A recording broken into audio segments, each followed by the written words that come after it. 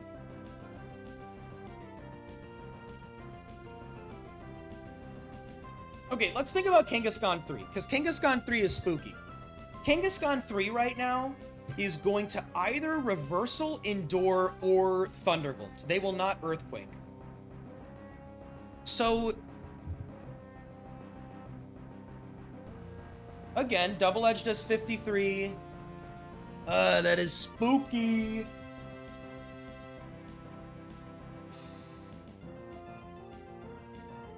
Oh, I don't like that. I don't like that. I don't like that. Can't I lose? Nah, you know what? Wait. You know what? Then... would I lock into Brick Break, actually?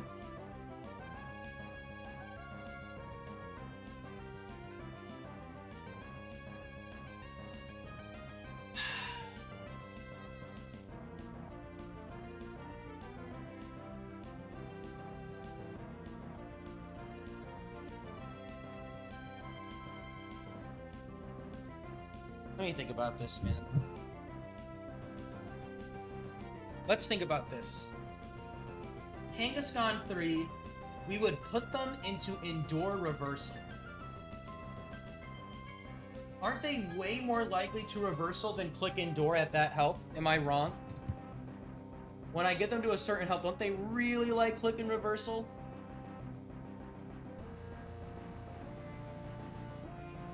Not guaranteed. Like, if the user's HP is under 8%, which isn't guaranteed but likely, +1, then it's a 60% chance score of a +1 in Terminate. If it doesn't get that, then it has another 60% chance for a +1. No, not necessarily. If they're above 4... I don't know where you're seeing the 4% thing. If it's...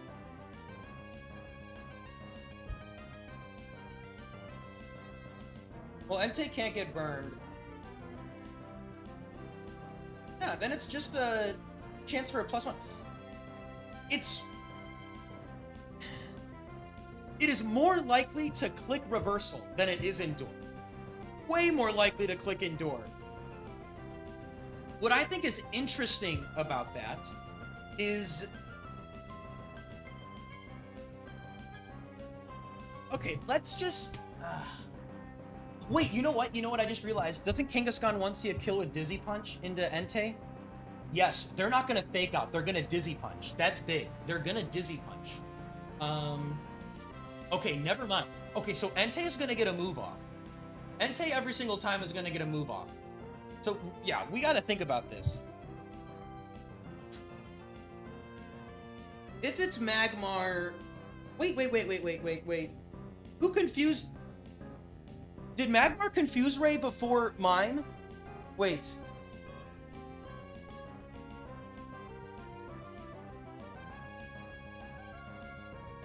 Yes. Yes, it did. Ah, wait. Magmar 4 is still faster. Never mind. Wait. Magmar moved before Guard, though. Magmar moved before Gardevoir. So it's Magmar 2. Magmar moved before the Guard. Because it was Double Edge, then Magmar Confuse Raid. I broke that. Gardevoir then Psychicked Entei, and I finished off guard with Thunderbolt. So that's Magmar 2 guaranteed. Yeah, LOL. That's Magmar 2 guaranteed. Okay, that's big. That's big. Yeah. Okay, it's Magmar 2. That helps us a ton. Okay. That's huge info. I just realized that. So I could double edge and kill the Magmar if I wanted to. It's Magmar 2. This is going to give us info.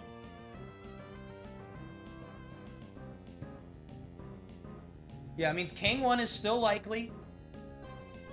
Kang 3 is scary. Okay. If it's Magmar 2 does have Quick Claw. Tell me why I still don't... So then, do I just double-edge Magmar 2? Do I like that? Often killing it? Nah, you know what's scary? Kangaskhan 1 counter is still scary, right? No, I can Brick Break. Wait, if I kill Magmar, I just Brick Break. I can't lose. No, I don't think we double edge. I think I double edge and Thunderbolt Magmar.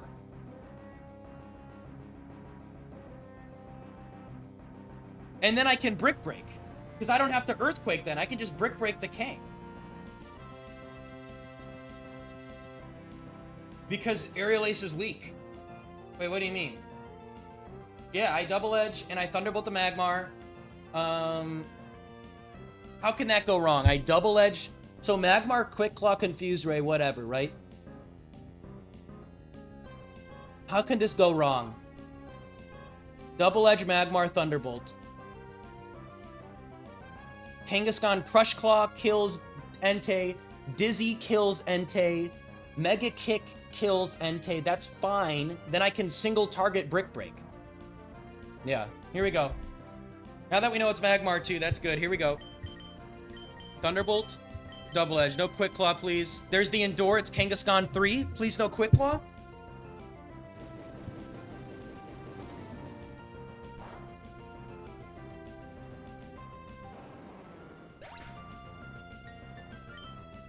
Jeez, man.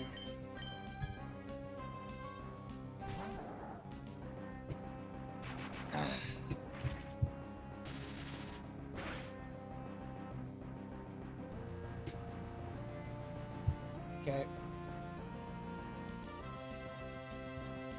We can't trick. I'm dead.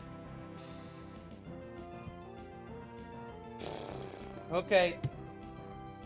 Magmar 2 plus Kang 3. Well, I can't trick.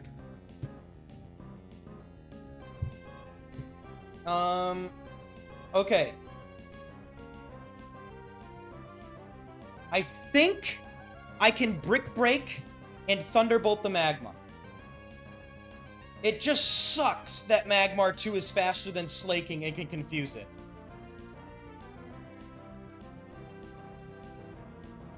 Do I always kill Magmar with the follow-up Thunderbolt? It's likely. I mean, clearly I Brick Break the Kangaskhan. Kangaskhan right now can Reversal or Thunderbolt. I just kill that. And in case it clicks Endure, I just want to Thunderbolt the Magmar. No, it can Reversal. Or, no, I mean, it can Thunderbolt. Endure is at -1. Thunderbolt is at -1. Reversal is at -1. 33% chance to click all those moves. I definitely want to go for the kill on Magmar with Thunderbolt. Yeah, we should be fine. Here we go.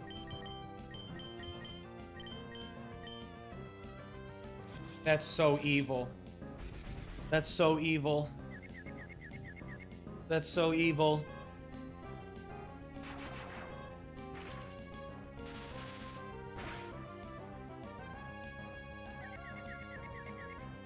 Yes!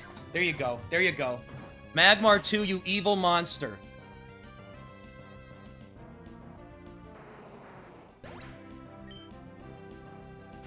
Awesome, Kobo.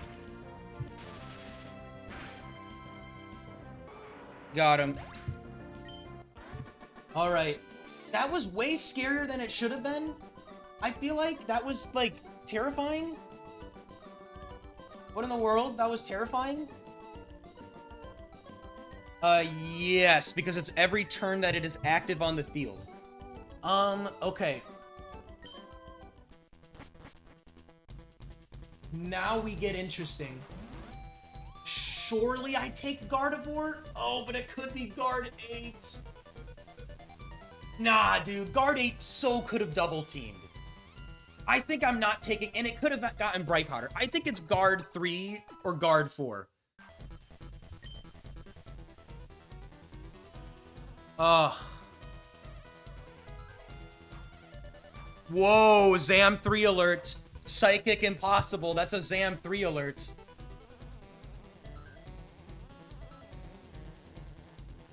Which is fine.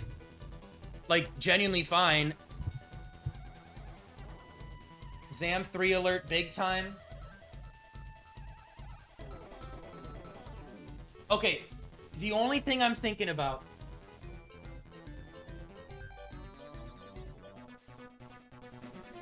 No, it can't be guard 2 because guard 2 never does that damage with psychic. Can't be guard 2.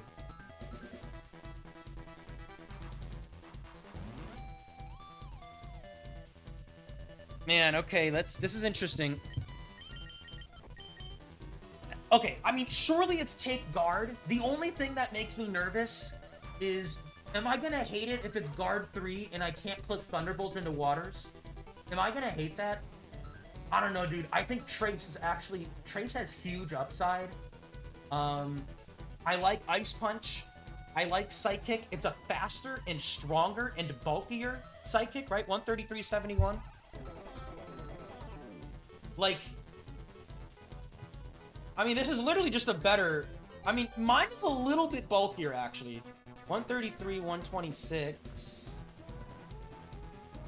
Mine is barely bulkier, but surely Gardevoir's speed makes up for that. It's a bit faster, which is relevant.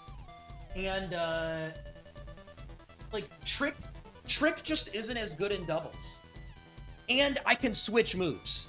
And what Teeman said. I mean, I'm locked. I think the upside of unlocking myself is good. But, man, do I really dislike not having Thunderbolts if it's Mime 3. Or if it's guard 3.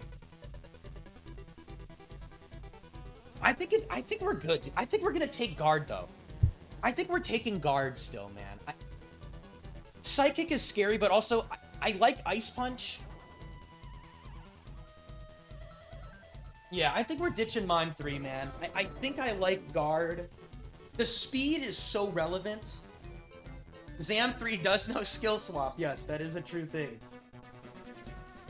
It's on the spreadsheet. This guard is either Bright Powder or Lum. It is not likely to be guard 8. It is most likely, objectively, to be Gardevoir 3, because Gardevoir 4 could have dodged one of both of my attacks with Bright Powder. Let's go guard. Mime, you did something cool, I guess. We're going guard, baby. We're going guard. Here we go. And if I have Lum, Lum is good. Lum is good. I don't think I need Trick. Goodbye, Mime. Let's go guard. Here we go. Scary, though, man. I don't like this, but here we go. Into this. Yeah. Go, Mime. We're taking guard. Here we go. If this is guard 8, dude, I'm gonna flip. If this is guard 8, I'm gonna flip. Please don't be guard 8. And it's not like guard 8 is terrible, but, like, I don't know. I definitely want an ice move. Okay, here we go. Psychic impossible.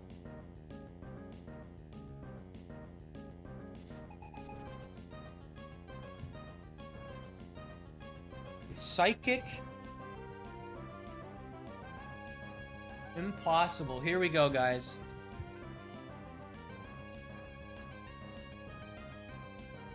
Zam is very likely. And there's the Zam. Perfectly fine. See, we trace. Synchronize. That's honestly fine. I think that's actually quite good.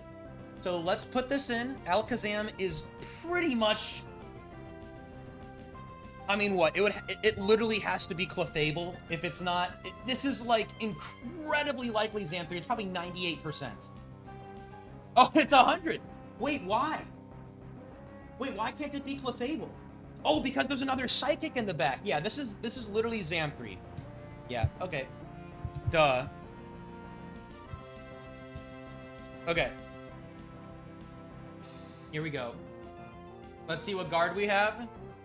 Please be cool. Oh my god. Yes, it's guard 4. That could have been guard 8. That could have been gardevoir 8, but thank goodness it's guard 4. That's awesome. Awesome, awesome, awesome. Oh, because I think I really like having Thunderbolt. Again, having Lum is big, but Thunderbolt is bigger to me. Awesome. There you go. Beautiful, beautiful, beautiful. Okay. Gardevoir 8 is Psychic, Magical Leaf, Attract, and Double Team. And it's the same spread. It's max speed, max special attack, modest, but it would have Magical Leaf, Attract, and Double Team. So, like, it's weird. It's a weird set, and definitely not as good in doubles. Okay. So Zam 3 is guaranteed to click the move Trick, by the way. What's up, Blues? Alakazam 3 is always, no matter what, gonna click Trick. This Gardevoir is Bright Powder. Zam is always gonna Trick. They're gonna Trick one of my Pokemon. And Ampharos is very likely to click Thunder Wave, assuming they have it. Yeah, they're pretty likely to click Thunder Wave. My instinct says Double Edge Zam.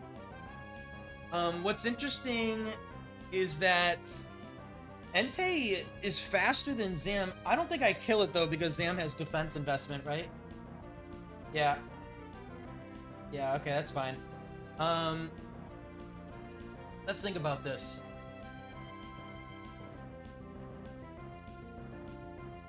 Double Edge into Zam feels... I mean, I could also just Flamethrower, right? Actually, isn't Flamethrower just better because I do less recoil to myself? I think Flamethrower into Zam is better. That makes sense to me. I think I Flamethrower the Zam, because Crit is also going to kill anyway. This is if I want to target the Zam, which I still think I do, but I could let it sit there. Satisfactory handle. You swapping for a mon that is the same held item as another mon. It's fine. It doesn't matter, Benjamin Glott. You do not have to follow item clause. Only the draft and opponents follow item clause. That is it. Burn on Zam doesn't really matter because synchronized burn can't burn Entei. Okay, but let's think about the Ampharos. Again, Ampharos clicking T-Wave is scary. Can I prevent that? Because technically, I could safely double edge into Ampharos because I have Lumberry into Static. Zam always tricks no matter what, Blues. They literally cannot never trick. The only time they have a chance to not trick is if they guess that Muck has Sticky Hold. Then they might not trick, but every time Trick is a +5, meaning that it even goes more than a Psychic kill. They are always going to Trick, unless they know that I have a Choice Band or something, which they don't. Okay. That does 40... Like, bulky Ampharos, right? I do 46 minimum. I don't think Guard follows it up. Maybe I'm wrong. I mean, I could kill the Ampharos. I could kill Ampharos. Is that terrible? Yeah, it can trick Guard or Entei. It's a 50-50 right now. Obviously, if they trick Entei, I think I'm chilling because then it's I get Choice Band double. It is possible. Yeah, 51 to 61. 51 to 61.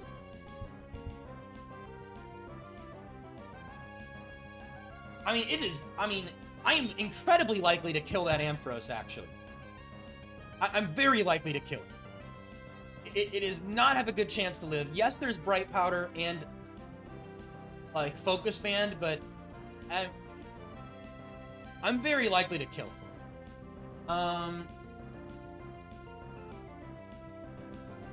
That feels like my play. No, Zam is faster than Gardevoir for sure. Unless I'm wrong. I'm pretty confident it is not. It is faster than Guard. I don't think Guard is faster here. Yep, I'm correct. Zam is faster. So... No, so, yeah, swapping in... Because the idea of swapping in Slaking, which I think is cute, is that what's kind of funny is Alakazam will be locked into clicking Trick if I go Slaking. I'm pretty confident they get locked into Trick. And I already have a Choice Band. And Entei doesn't mind Choice Band. So I get that idea. My problem is I don't want Slaking to get paralyzed by Ampharos getting T-Waved. I think that's just worse. I just don't want to get T-Waved on Slaking. I think that's terrible. And Ampharos could very, very easily Thunder Wave that slot. So... yeah, I just, And, like, if Alakazam tricks the Gardevoir, I'm locked into Psychic. Who cares, honestly? And if they trick Entei, then I banded Double Edge the Zam. Alakazam will never skill swap unless they see specific abilities, but they're not going to skill swap here. They're not going to skill swap. Yeah, they're going to Psychic. After they trick... They could disable, actually. I guess that's kind of funny. But that's only if they trick Guard through Bright Powder. I don't know, like... I just don't think that's that big of a deal. And if I want to, I could swap out the... I'm going to Double Edge and I'm going to Psychic the damn Ampharos. I think that's what we're going to do. Here we go.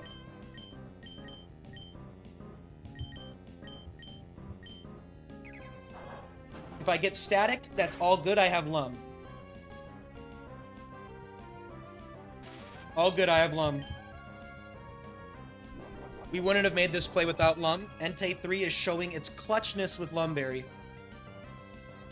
Damn, they tricked the Guard. We don't like that. That's fine. Let's hope it's not Focus Band. Nice, they're dead. That's honestly fine. That's fine. Ooh. Well, there's a Psychic. Oh, you know what else I should have thought about, actually? This was a little bit lazy of me. You know what? I should have thought about the fact that if I'm locked into Psychic, there was another Psychic type in the back. I wish I slowed down there. Yeah. I wish I slowed down a little bit there. That's okay. Okay, that's fine. So here's Latias.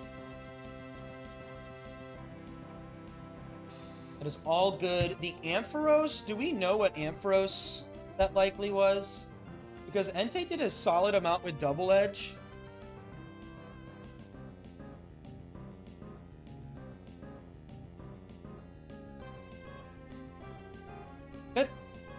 There's no way I did 60, right? I think that's Ampharos 2 or 3, because I think what that was. So yeah, let's think about this. I don't think it matters. I think my instinct says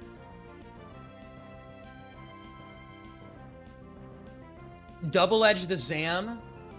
And I will follow it up with Psychic. How bad is it if they disable the Guard? Like, am I scared if they disable the Guard? Because that would be a little cringe.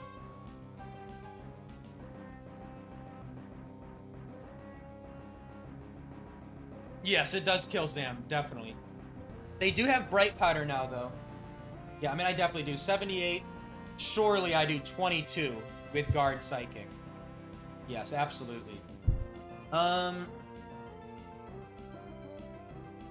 Guard is not faster than... Well, no, it shouldn't be fast. It is faster than Latias, actually. That's pretty funny. Unless it's Latias 8. Latias 8 will be faster.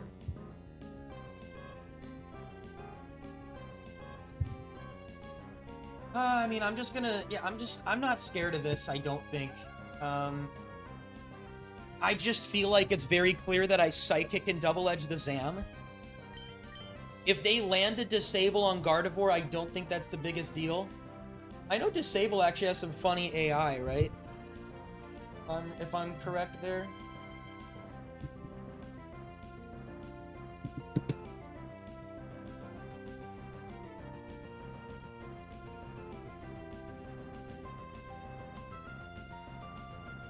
Oh, wait a second. No, wait. Disables +1? Oh, they're good. They're guaranteed to disable. They are guaranteed to disable either of my Pokemon right now.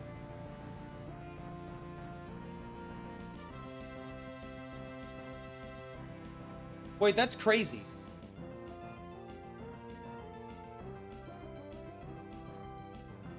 Huh. Well, Entei's gonna move before disable. The real thing is, do I ever swap Gardevoir into Slaking? I don't know. Do I swap Guard into Slaking? I guess what's kind of funny is that if I swap Guard into Slaking and then I double-edge Zam, I can double-edge it again. If I go into Slaking, what's funny is if Guard comes back in and Alakazam is dead, they're gonna Trace Levitate. That doesn't matter. Never mind. I'm not Earthquaking Latias. Just to be sure, how much does Slaking Ball do to you? A ton of damage. And you die. All of you die. Guard is choice locked because it tricked before Gardevoir clicked a move. Man, dude, I kill all these Latias unless it's like Latias 7. And LOL, then it's Latias 7. I think we're gonna double into the Zam. I don't think this matters that much, right? Like, what am I afraid of? I'm trying to imagine what I am afraid of, and I can't think of something that I am actually afraid of.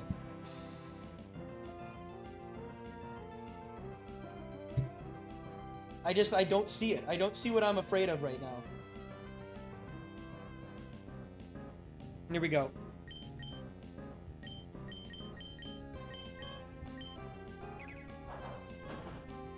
I don't think Calm Mind Latias is scary. I usually kill it with Ball. Disable? No! And I don't struggle, right? Yeah. That's fine. Again, I can just double-edge the Zam. Okay. So what I am gonna do is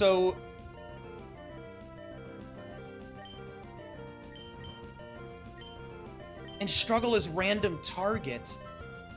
No, we're fine. Again, we're gonna double-edge the Zam. I should have scouted that Psychic, dude. That was so dumb of me. I should have scouted Psychic. Damn it. Damn it, dude. Damn it. Wait. No, Latias 8. Were you faster than Entei 3? I don't think so, right? No. Slaking is alive. No, Slaking is alive. We are fine. We're not going to lose this, probably. I think I swapped Gardevoir out into Slaking because they're both going to target this slot. The only way that this gets cringe is if, wait a second.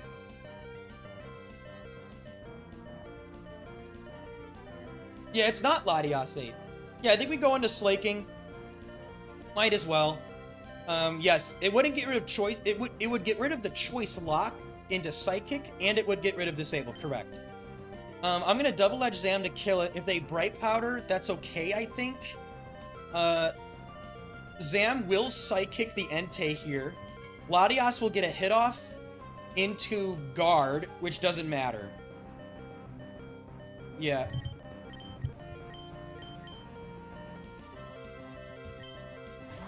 I guess I could have flamed there, but whatever. Nice, you're dead.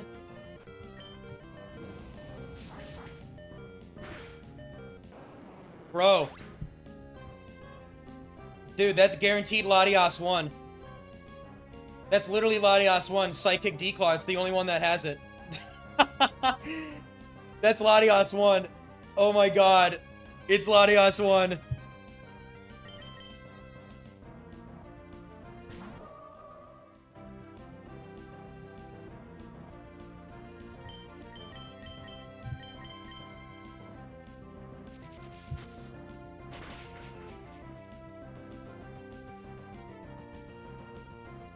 Oh my goodness. We actually got Latios 1.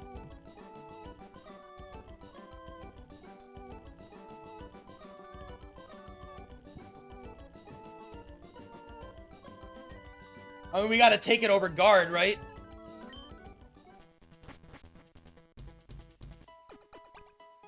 Surely, we need Earthquake next to Slaking. No type, high risk. For sure, we take Latios 1.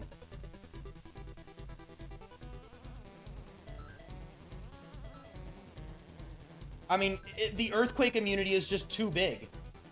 And it has Psychic, it has Ice Beam, it has Lum.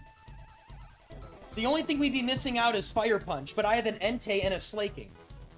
It is barely slower than Gardevoir, which doesn't matter.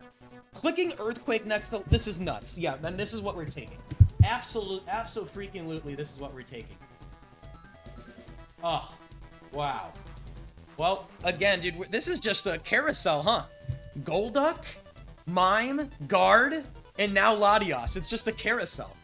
That's awesome. LOL. Yeah, no brainer. Goodbye, Guard. You did something. And you were very likely to be kept the rest of the round, but we got a Latios 1. Welcome to the team. No type, high risk. Coming up next.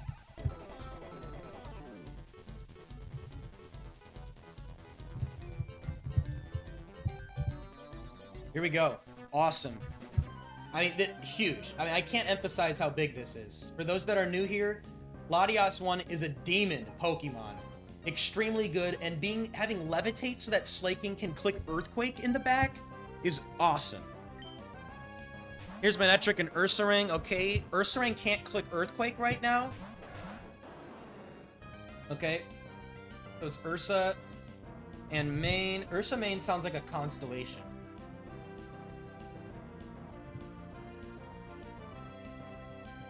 Okay. It's Rain plus Main, Ursa plus Main first 2. Okay.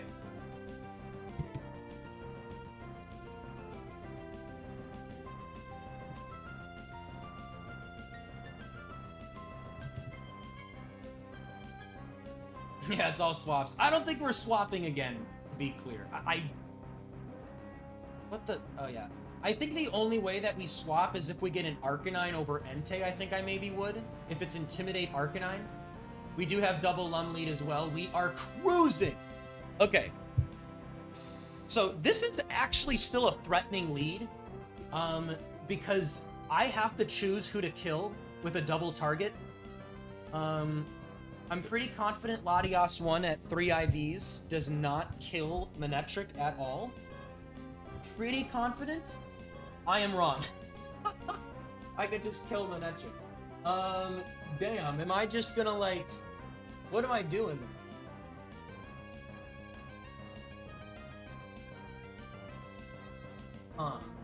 So, the fear with Manectric, I guess, is T-Wave from 3 and 4. We don't want 3 and 4 to T-Wave me, right?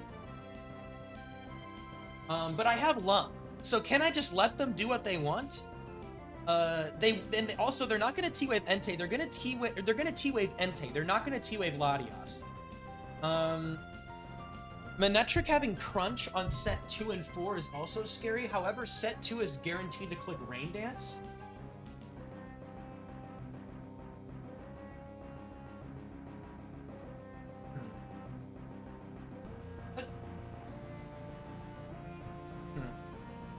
Yeah, I mean, again, I'm leaning towards just killing the Ursaring because I think Double Edge is very scary, and it's not likely to be banned. Yeah, see, this makes sense actually because it's extremely likely to be Ursaring 2 as well as 4, 6, 8, 7. It's not very likely to be banned or Lum because every other one has a high risk move, and Manectric has no high risk moves. So it makes sense that banned isn't as scary. But like, I don't know, Ursaring 1 is still doing damage.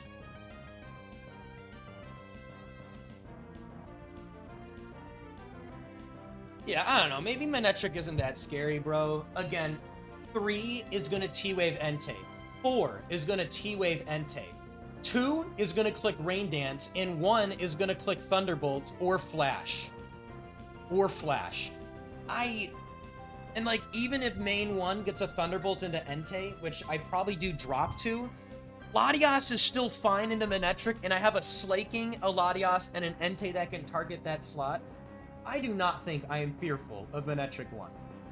I think this is a clear double target into Ursaring. Let's just decide how we want to double target. Obviously, we're going to Psychic. Let's say it's Ursaring 2, the classic max HP Ursaring, right? How much does Psychic do with Latias? Latias 1 is going to do 55 minimum. Can I Flamethrower? I have to double edge, it looks like. And that's fine. Let's just double edge, right? I mean, double edge makes sense. Manectric is only going to Thunderbolt if it's Manectric 1, 16 to 19, and they still don't kill with that Thunderbolt. Yes, it is 3 IV Latias, yes. 3 IV Latias is doing that much. That is the power of Latias versus Ursaring 2, just to be sure I'm right. Yep, 55. Yeah, so we're going to Psychic double edge the Ursaring. I think that's pretty clear, and we'll just let Manectric do its thing. And if it gets Rain Dance off, that is kind of scary. But I think we're chilling. Let's do it. Let's go. And break. Nice, no Quick Claw from Ursaring. Nice, and they're dead. There's the T-Wave into Entei. Alright, that guarantees it's Manectric 3 or 4, but I have Lum. Joke's on you, Entei. They're going to do that again next turn, which I don't think I care about too much. Down goes Ursaring, unless it's Focus Band. Ursaring 7, or 6, Freddy Fazbeam. Okay, here we go. Moltres, that's not scary. Okay. Moltres is not that spooky. We're gonna Thunderbolt that Moltres and double edge it is I think what I want. They could Protect actually, right? This has to be... It actually doesn't have to be anything. No, it can't be Lum because Manectric is guaranteed Lum. We can rule out Lumberry. It's very likely to not be Tom Brady. For it to be Tom Brady, it has to be Ursaring 3 or 5. So it's very unlikely Tom Brady, but you never know. It could be, which is Moltres 3. It's probably going to say like 5% Moltres 3. Yeah, like very unlikely. 7%. I mean, yeah. Okay. So interestingly, Moltres 2 wants to Protect. I don't know. Do I just double target the... I mean, like, Moltres is not going to win. If it's Tom Brady, I still surely win. And yeah, Protect Moltres could double team, you're right, but it still could Protect. Yeah, but it's so likely to double team. It's so likely.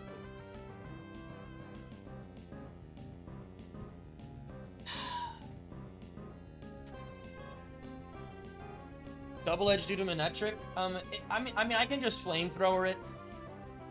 How do I lose? How do I lose? Moltres sets up a double team and it's spooky, I guess, right? Technically. Moltres 2 does technically become spooky because, I mean, I just Aerial Ace and Thunderbolt. I don't know. Again, we're very likely to win here. I'm just trying to think of the best maneuver. Like, I don't... Damn, maybe I do just Thunderbolt and double edge Moltres. How do I lose then?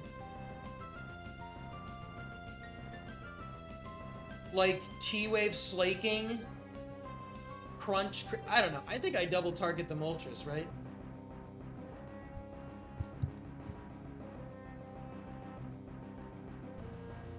Again. Very likely to get the +3. 60% chance of a +3. Very likely. Versus both opponents as well. Protect is at a guaranteed +1. I don't know, man. You know what's funny? They're not even going to Overheat either. Overheat is resisted, and they don't like that. It's a Moltres 3. It low-key makes sense. I think Moltres 3 is technically scary. Like, it still is an 8% chance. Like, and even if without the buddy, I would have thought like 5% chance. I still might Thunderbolt into that Moltres. Oh, you know what's interesting? Is Tom Brady faster than Latias, though? I think it is. Oh, wait. Tom Brady's faster than Latias anyway. So that's low-key a threat no matter what. Not really if I just spam Aerial Ace, though, right?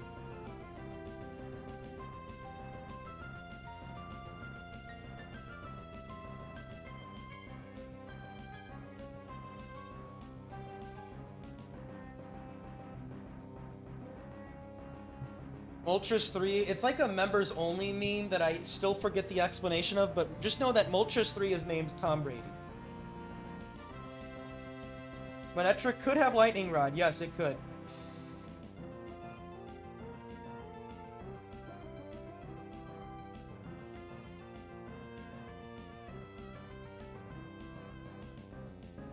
Man, Psychic is so likely to kill Manectric, but if it doesn't, I feel like that's still cringe.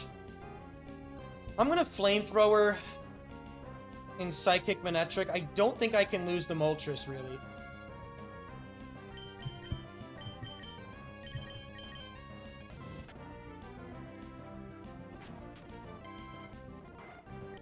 Safeguard, LOL, it's Moltres 4. That's game over for Moltres.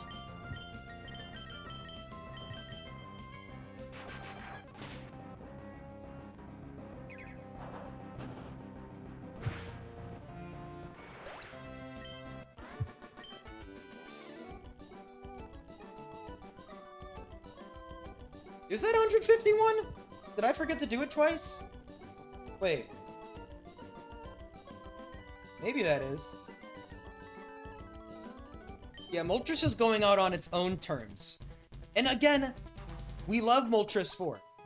Moltres 4 is cool because that thing was really good in singles for us. Remember when all it did is double edge the water types on lead?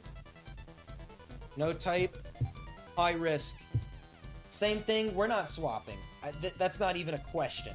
It's not even a consideration. I mean, Moltres, I think Entei's speed and bulk is too good. I don't think I go Moltres here. I don't think I do it. I think I enjoy Entei clicking fast Flamethrower and fast double edge. Entei 3 is a shooter. Entei 3 is good. Entei 3 is a good mon, and I won't hear anything else. No type high risk. Yep, Jolly meta, yep. Jolly meta 5.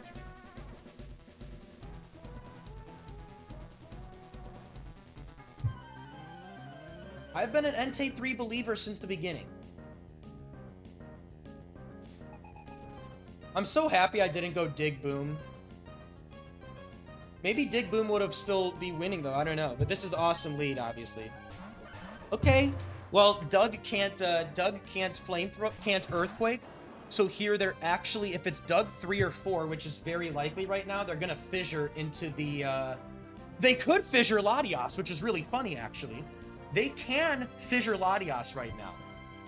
They have a chance to fissure Latias. I hope it fissures Latias. They do have a chance because Earthquake highest damaging is -1. Am I wrong? Can't they do that? Or am I wrong? Wait. No, I might be wrong. No, I'm probably wrong. Never mind. I'm probably wrong. I don't think they can, actually. I think that's only with Intimidate. No, that's only with Intimidate. Yeah, my bad. That's only with Intimidate. Yeah, never mind. That's only with the Intimidate glitch, making them forget about Levitate. That's all. Okay, either way. Magmar plus Dugtrio. The Shitmon lead extraordinaire. Here we go. Mag plus Doug. Look, it's Mag Doug, except it's Magmar. Yeah. Okay, so this is scary. Because Dugtrio can just fissure the freaking Entei. I don't like that. I don't like that at all. What I want to do is I think I want to Ice Beam Dugtrio and also Flamethrower it. Because Entei is slower, surely, right, than Doug? Or am I wrong? I am slower. Yes, I'm scared of Fissure. Flamethrower doesn't kill, so I'm going to double edge the Dugtrio. I'm gonna double it. They're actually, right now, they are actually guaranteed to fissure the Entei. Right? Yes, they are guaranteed to fissure the Entei slot. That is what they're gonna do. So I think I just want to double edge the dugtrio, and then if they miss fissure, or even if they land, I get an ice beam and knock out that Dug, because I don't want Dug to fissure the Slaking.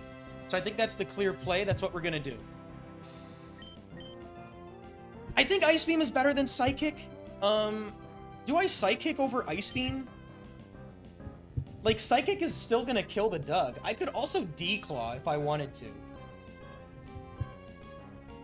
I don't know. What do I want to do, actually? Dug? Do I want to Declaw, Ice Beam, or Psychic?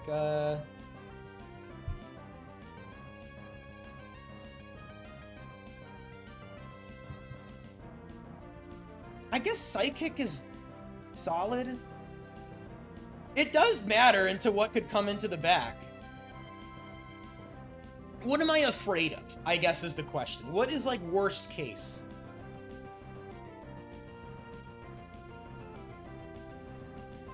Okay, you know what? Let's think of it like this, actually. Dugtrio lands the fissure on Entei. What am I scared of now? I'm scared of, like... What is Latios plus Slaking kind of scared of?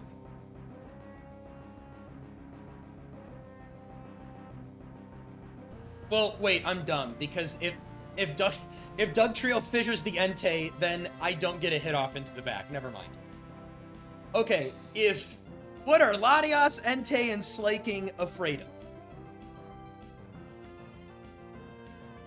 No, I guess I just Psychic. Psychic gives me the best overall damage into everything, like a scary water.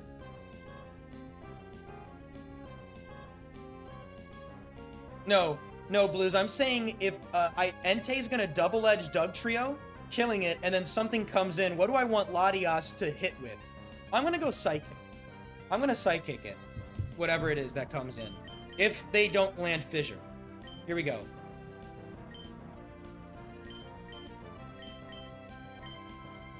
Oh, it's Dug 1! It's Dugtrio 1! Dugtrio 1 came back to say hi. That's crazy. That was not likely to be Dug 1.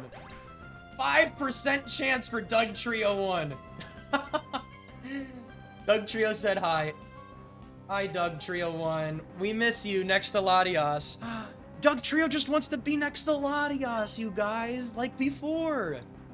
That's kind of sweet. That's kind of sweet. Dugtrio just wants to be next to Latios. No, that means it's counter Magmar, and then this is Curse Clops. This is the Dusclops 4 that we love. Oh, what's up, John? It's Dusclops 4, or 1, actually. It could be 4 or 1. Do I care to figure out which? I don't know. I'm just gonna kill it. It's counter Magmar, LOL. Bye-bye, Dusclops.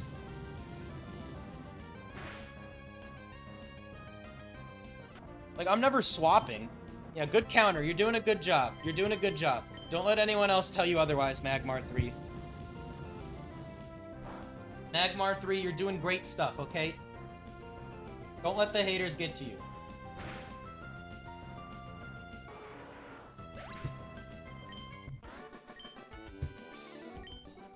It's hard to believe. She said it's hard to believe, but congrats. Oh, yeah, it is Dusclops 1 because lefties, yeah. 6th match. Ooh. Water type, high risk. Okay, Entei's in a little trouble. This is actually kind of scary.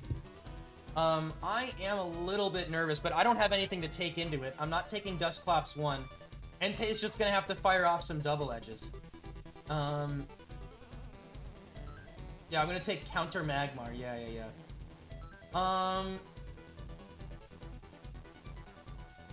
Yeah, I barely use Slaking, you're right.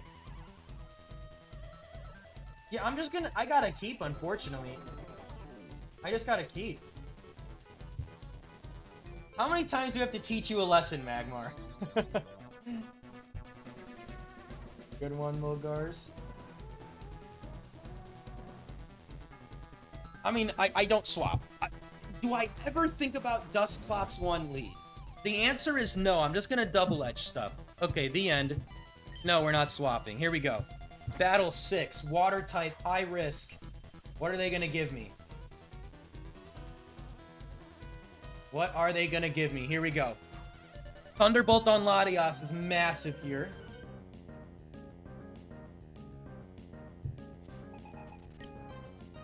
Oh, terrifying. Absolutely terrifying. Okay, Starmie Lapras.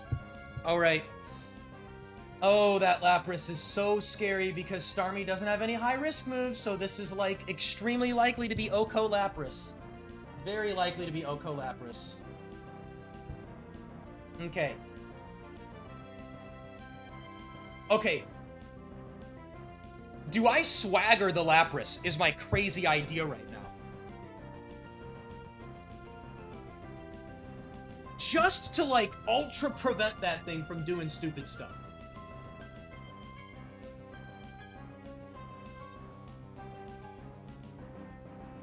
Again.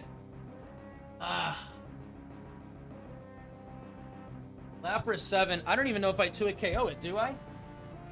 Oh my goodness. It just sucks because Starmie's on the field, bro. Starmie 3 is... So, high risk... Well, Starmie just doesn't have a high risk move.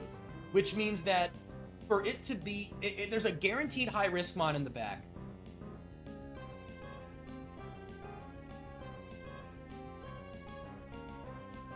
Like, my instinct says to leave Starmie alive, as crazy as that sounds.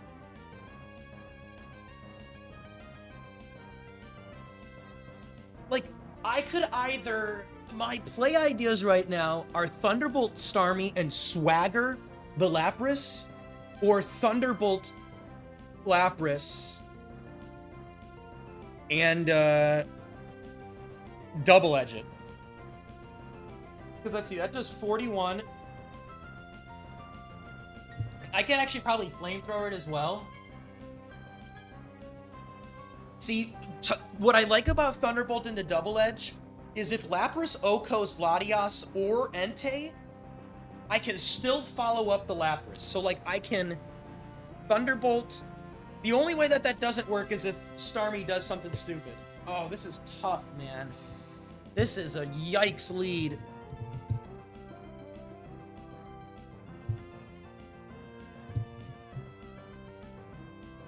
It could be Lapras 3 for sure, which would be great.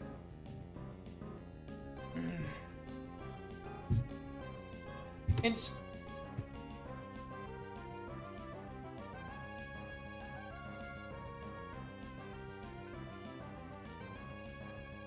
what is Starmie gonna do? It really might be best to double edge the Lapras. It really might be best to Thunderbolt Starmie, just get it out of the way.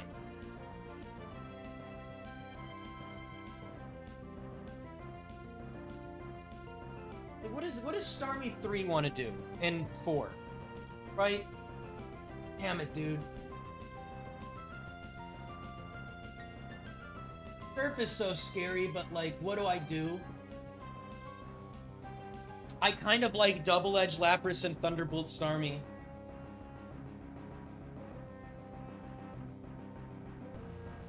Like, just kill the Starmie, right? Because what I think is interesting is the turn 1, turn 2 isn't that different. If I Thunderbolt and Double Edge the Lapras on turn 1, then yes, I can KO with either on turn 2.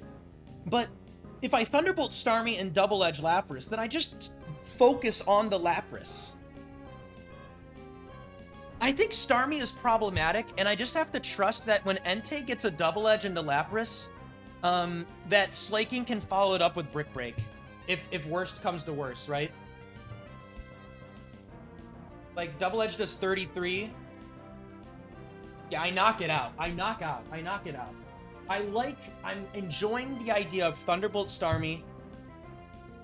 Unfortunately, if it's like a bulkless Starmie, or like a not bulkless Starmie, I don't know if Thunderbolt kills. I don't think it does. Yeah, dude, that's so cringe. then I guess I know. It's very the odds that it isn't one of those. You know, okay, 15% chance for Starmie 6, whatever. Then there's Starmie 1. Starmie 2 would be balls. Right? We would not like to see Starmie 2 because they get a big Hydro Pump off into Entei, right? Oh yeah, they do. They could just kill. And again, this could be like Lapras 5 or Lapras 3, hopefully.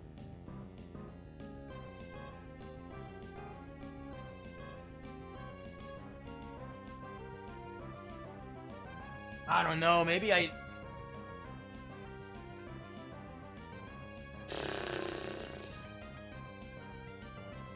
Starmander? I gotta think about this. I'm gonna play a quick ad to eat some food.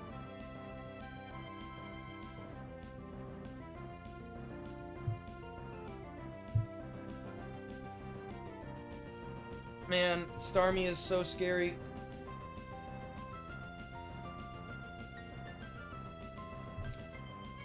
What a terrifying lead.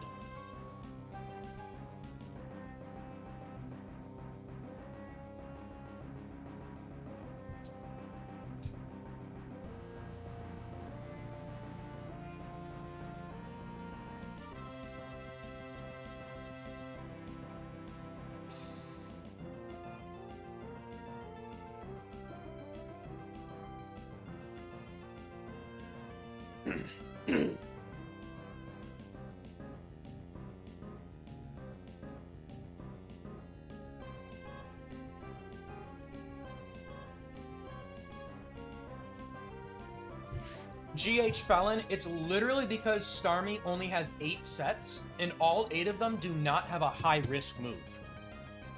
No, see all these, like, styles?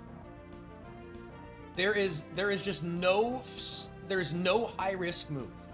None of them. No Starmie has a high-risk move because there's only 8 Starmies. I say only, that's a lot, but yeah.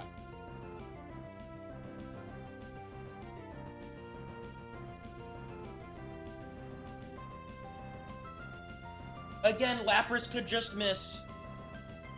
Lapras could just miss, man. He could just miss. That's how I'm convincing myself to Thunderbolt the Starmie and Double Edge the Lapras. It could just miss. Lapras 8 I'm probably more scared of because it has Quick Claw and it could choose to Sing or attract the Latias. And you know, Dave knows how bad Lapras 8 can be. Okay. I'm gonna Double Edge the Lapras. And I'm gonna Thunderbolt the Starmie. I just think that has to be the play. That has to be the play. Okay. Here we go. Please no Cosmic Power, stupid balls stuff. Okay, come on.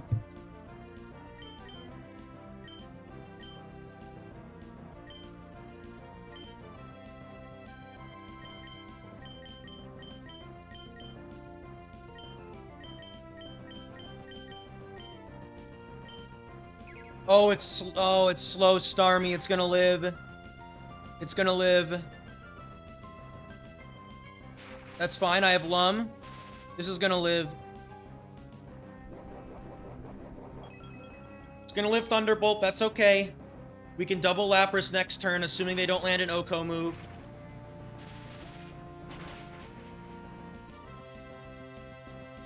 Para?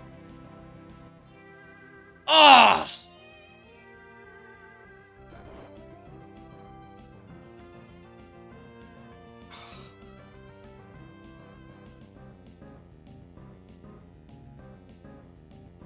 Yikes, dude. It's Lapras 8. Welcome to the Lapras 8 show.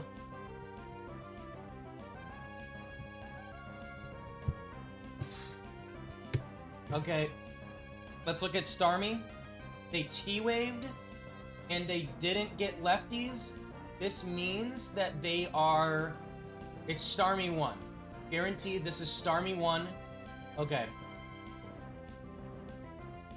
So Starmie 1 being slower than Entei. They're also slower than Latias, so Starmie 1 I can ignore. I think I have to Thunderbolt the Lapras. Absolutely. I mean, I need to do that. Yeah, it's Starmie 1.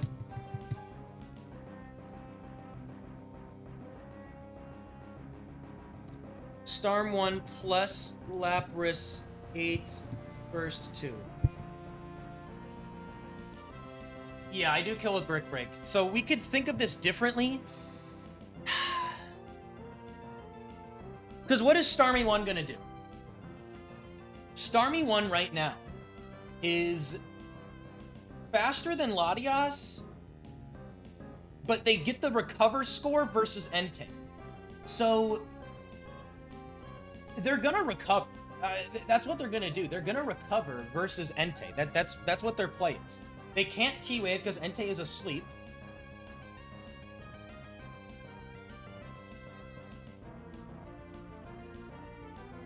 Yeah, they're going to recover. That's what they're going to do. They're pretty much guaranteed to recover.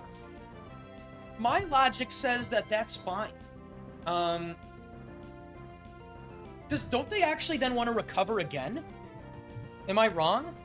Wait. Won't they want to recover again? Yeah, they're going to double recover. Yeah, they're going to double recover. Yeah. Okay, so Starmie 1 is going to double recover. So obviously we burn a sleep turn with Entei here.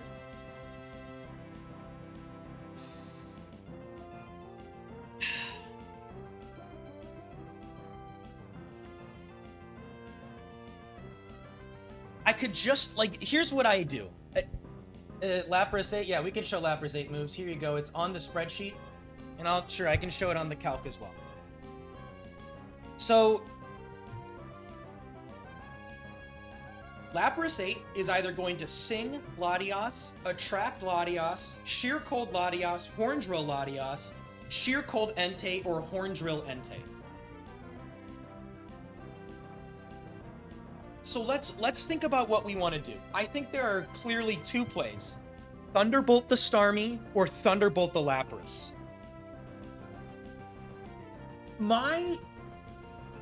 The thing is I guess I could Thunderbolt Starmie, killing it, and just trust that Slaking gets the Brick Break off into Lapras, but is Slaking male or female? It is female. I don't know, man. I just feel like if Starmie is double recovering, is it that much of a threat?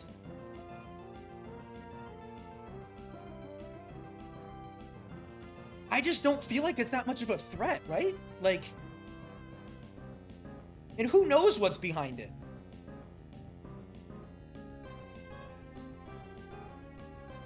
But man, I mean, obviously I'm just so scared of this Quick Claw Lapras, and what I don't like is that Thunderbolt doesn't help.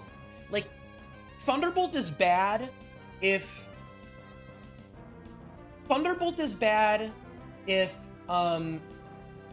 Lapras Oko's Latias right now, right? If they Oko Latias, I may of well have just Thunderbolted the Starmie.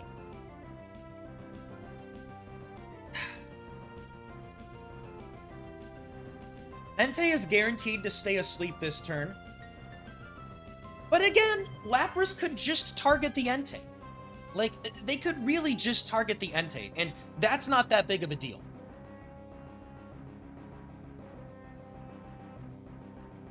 My instinct says I Thunderbolt Lapras because it's the scariest threat. That's what my instinct says.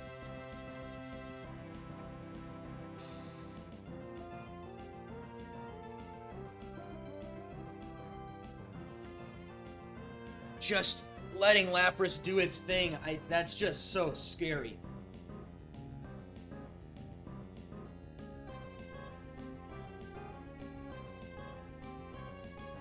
The thing that the thing I don't like,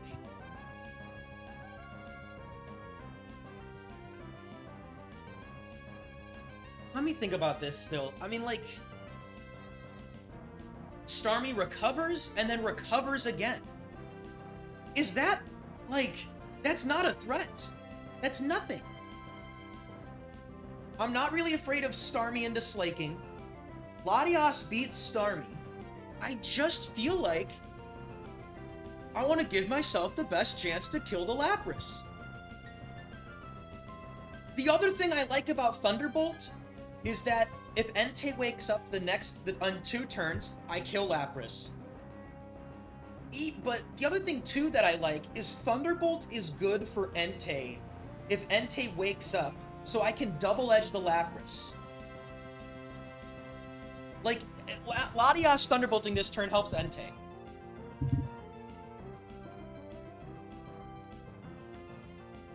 I just hate the unknown. Yeah, dude, no. I hate the unknown of if I kill Starmie. Lapras could, like, attract. I don't know. Like, if I kill the Starmie, who knows? Like, Latias has to deal with the other Pokemon while Lapras is here threatening the Latias. While Lapras is threatening, like, this is not a mod. This is in the game Pokemon Emerald, Captain Sanchez. This is in the original vanilla game, in the Battle Frontier. Like, Lapras is the primary threat. Surely I just Thunderbolt that thing, man. And I double target it with Entei next turn as well. It's going to recover. I don't think I am afraid. I think I'm afraid of Lapras 8.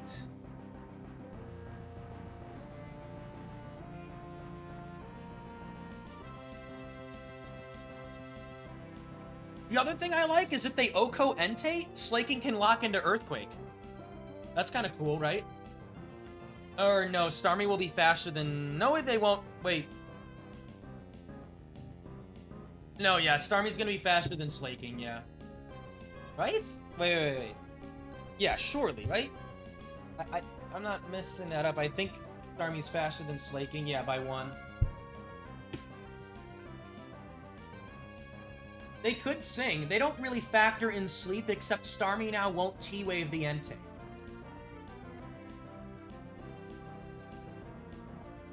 I've got to knock it out. I don't think I care about the Starmie as much as I do the Lapras. Oh, please, please, please, man. If they get an Oko on Latias this turn, that is just... It's terrible. I mean, that's just terrible.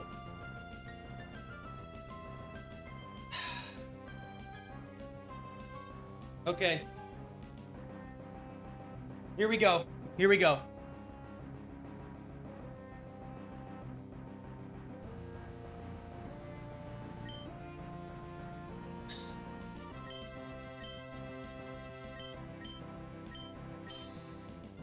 Come on.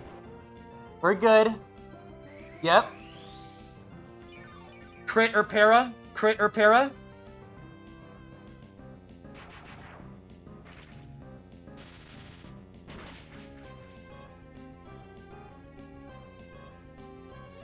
Damn it!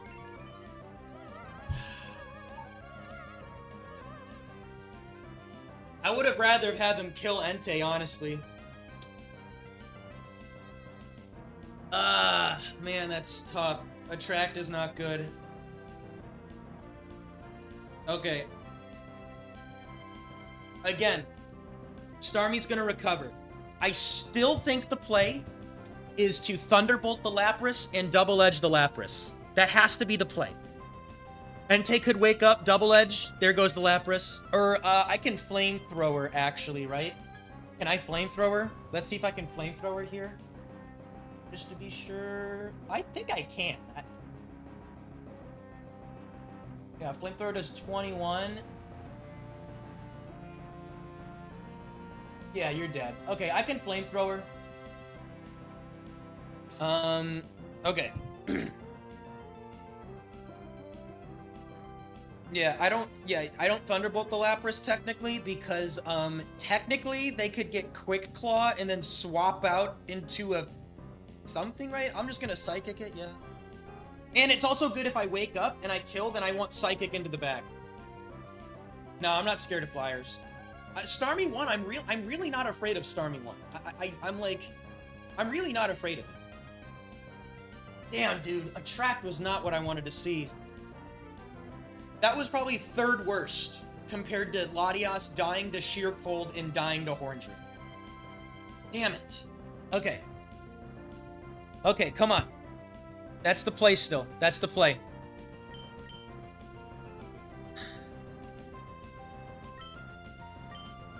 Do I ever swap?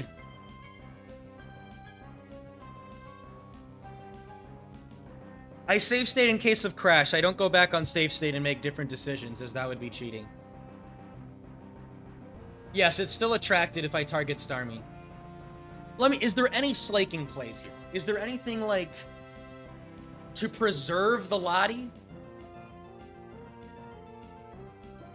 I don't really see it.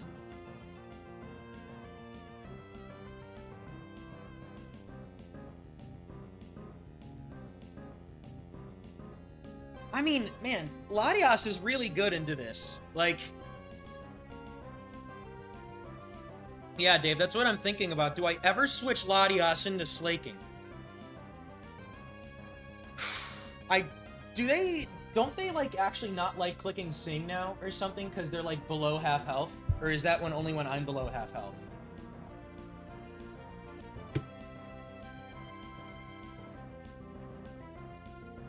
No, there's nothing with Sing. So they could, like, again, Lapras, what are the odds? Let's think about what are the odds that Latias dies to the Oko move, right? Let's ignore Quick Claw. Let's ignore Quick Claw, right? Lapras can do one of 5 things right now. Oko, or Sing the Latias. So they have a 80% chance to choose an Oko move. And then 80 times 30, right?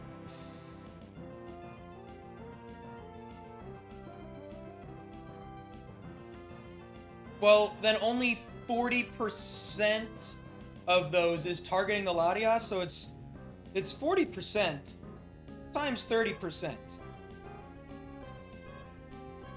Which is 12%. And that sucks. That sucks. Huh.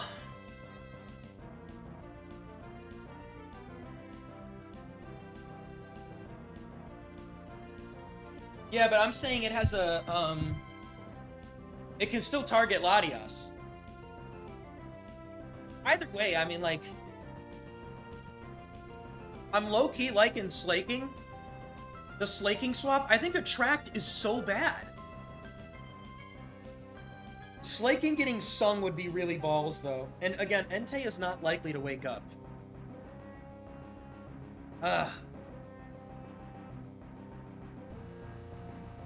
And after Starmie recovers, then they're gonna confuse or T-Wave. Again, I'm literally only thinking about this because Latias was attracted. Any other time, I would stay in. But being attracted, that just sucks. Just sucks.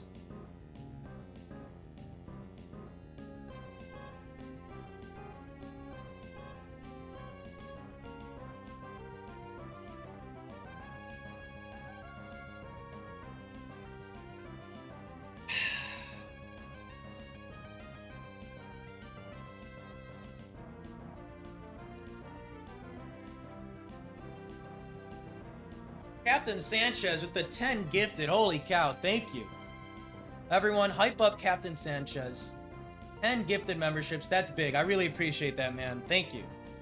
Thank you, thank you, thank you. Congrats to everybody that got a gifted membership. Okay.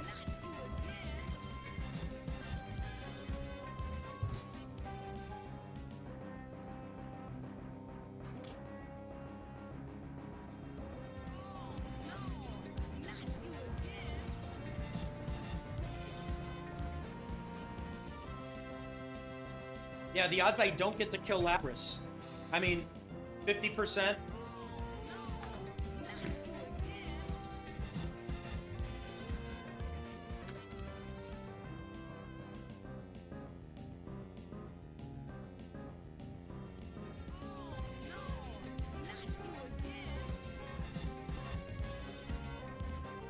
Man, dude,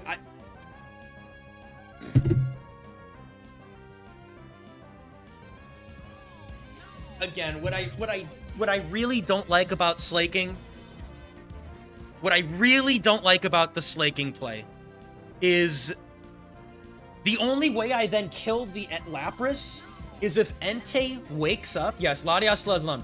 Is if Entei wakes up and flamethrowers Lapras. What I don't like is that when slaking comes in,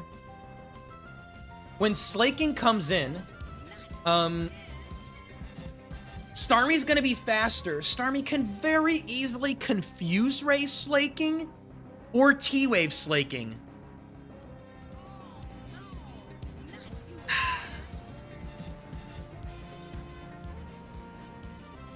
Oh, Austin Browder with the $20. Thank you, dude. Thank you.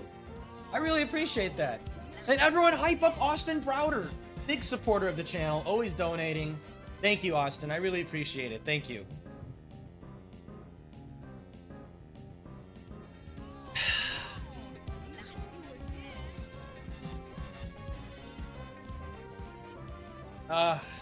Just getting O code is so balls. If Latias gets KO'd, I hate it. Low key, if I knew Lapras was gonna land an Oko move here into the Latias slot, I'd go slaking. I trust Latias to finish the deal. Like, I trust Latias to finish the deal versus Lapras and Starmie.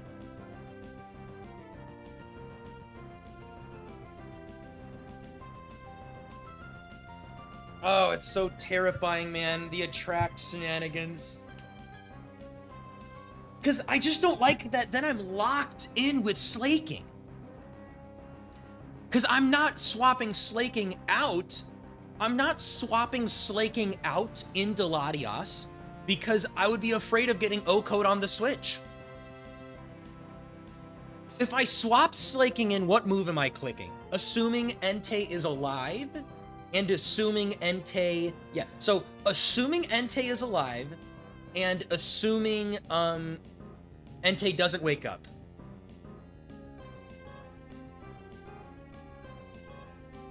Like, slaking, anything that slaking clicks kills the Lapras. So, like, I could Shadow Ball so that I could also Shadow Ball the Starmie. Shadow Ball's doing solid damage in general. Man. Oh, I just hate letting Lapras live another turn. But then again, sometimes that doesn't happen.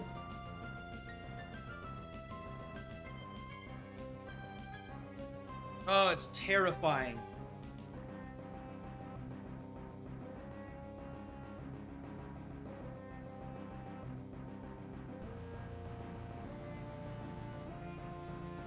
And man, dude, full health Starmie's annoying, but I mean, I can't do anything about that now. That shit just sucks.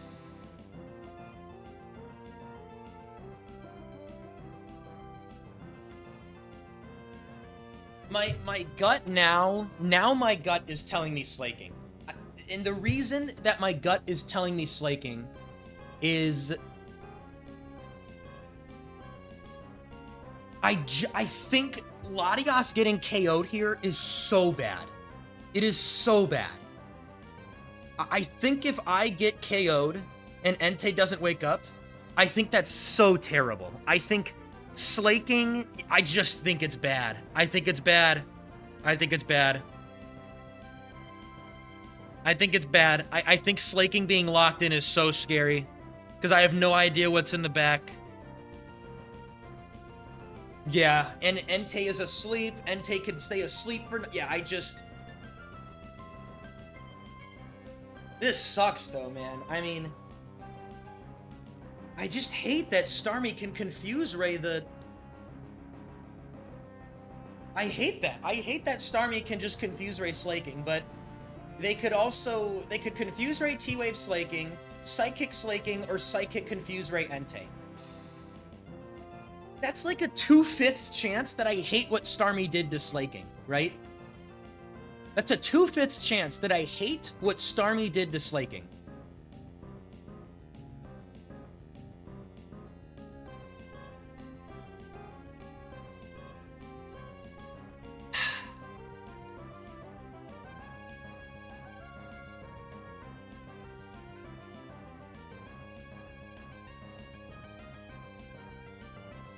Yeah.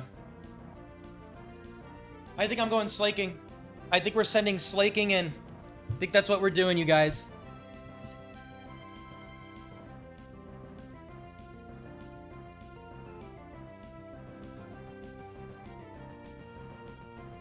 I'm gonna go Slaking. I'm gonna go Slaking. If Entei wakes up, it's golden. It's golden. Okay, come on. Here we go.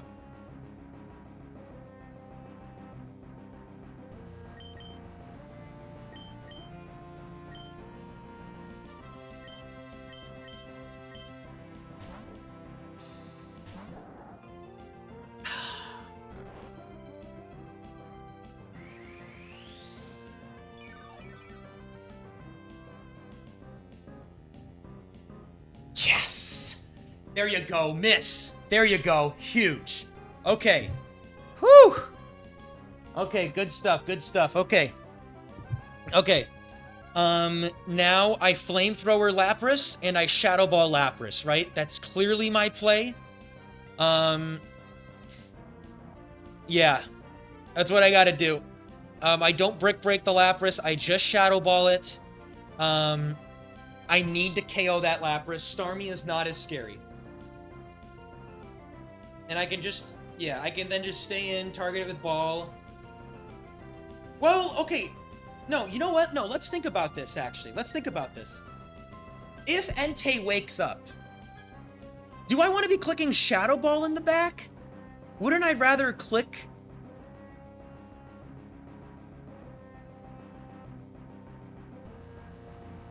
Like, I don't know. I could Aerial Ace or Brick Break.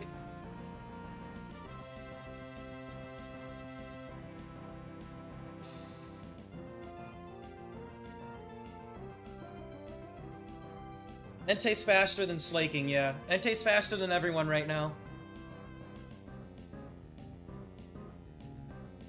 Like, Entei stays asleep. Nah, I gotta kill the Lapras, bro. A part of me is thinking about just launching Shadow Ball into Starmie. I gotta kill the Lapras. That thing is such a threat. It's evil. I have to kill it. I have to kill the Starmie.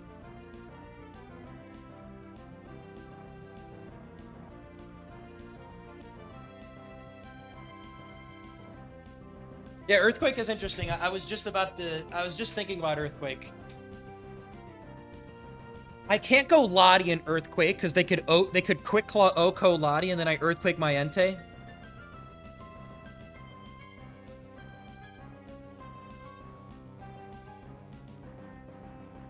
I mean, I don't think I kill Starmie 1 with Earthquake, right? Just to be sure. No.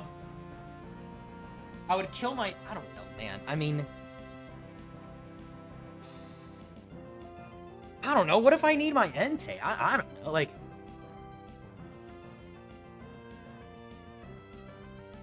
I just don't like that into, like... I don't know. I mean, like... If I EQ the Lapras and the Starmie, Starmie being faster is not going to recover, actually. Starmie's going to T-Wave.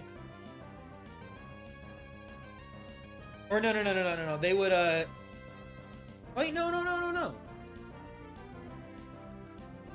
No, yeah. They won't recover because they're faster. They will Confuse Ray or T-Wave. Let's think. We have lots of options. I think our options are Earthquake and Flamethrower. Flamethrower Brick Break. Flamethrower Shadow Ball Lapras. Flamethrower Shadow Ball Starmie.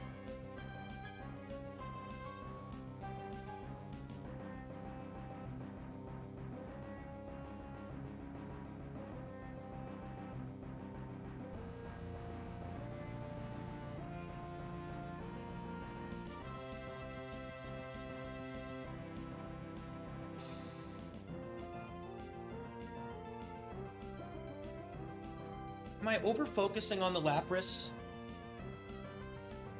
Like, what if I just tried to knock out Starmie with ball? Starmie, gone. There it goes.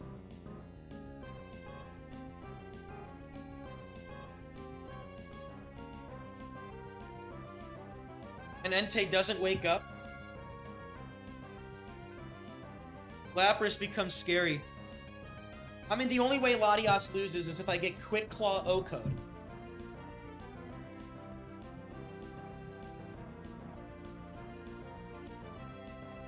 My thought process here is then Slaking is loafing and Entei is likely asleep into the backmon. Isn't that a little cringe, potentially?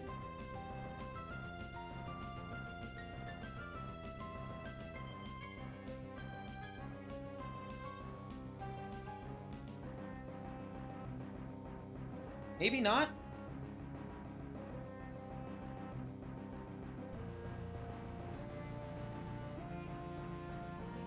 I guess Starmie could get out of hand. I mean, Starmie could, like... Yeah, Starmie could get out of hand. Starmie could really get out of hand. That's the scary thing. I mean, Starmie could start Confuse Ring, Psychicking. I mean, like, it's not like Starmie's damage is nothing, especially into, like, Entei. That this is clearly not nothing.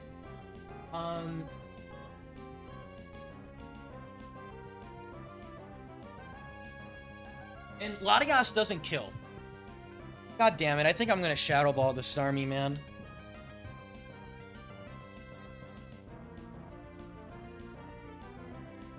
Lapras just scares the shit out of me, dude. That thing is so damn scary. I'm so scared of that thing.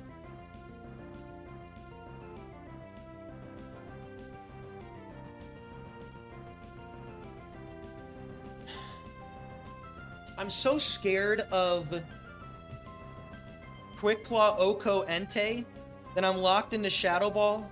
I mean, worst case scenario is Lapras Quick Claw Oko's the Entei, and Slaking hits itself in confusion or gets T-waved, right? But that's not even game over.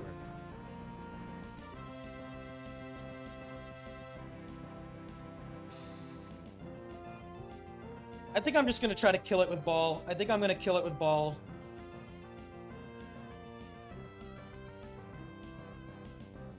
I'm so afraid of Lapras going on an Oko spree. That's just, I'm so scared of that.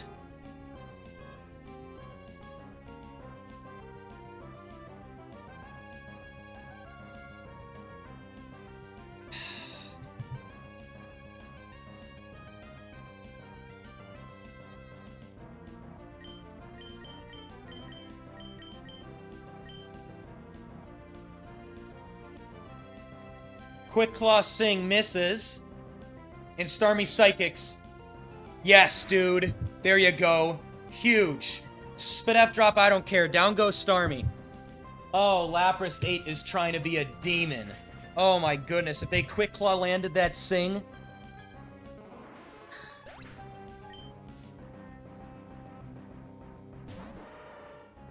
Okay, Latias is fine here. Okay. Oh my god. Well, no. Lapras is faster. So, never mind. I was gonna say I'm afraid of Cross Chop and then Lapras Okoing, but Lapras is faster, so they're gonna Cross Chop the Slaking, because that's what they see to kill on, and I clearly still Flamethrower the Lapras. So we're gonna leave Slaking in. We're gonna Flamethrower the Lapras. There you go. Wake up. Goodbye, Lapras. Here you go. This is game over. I can't lose.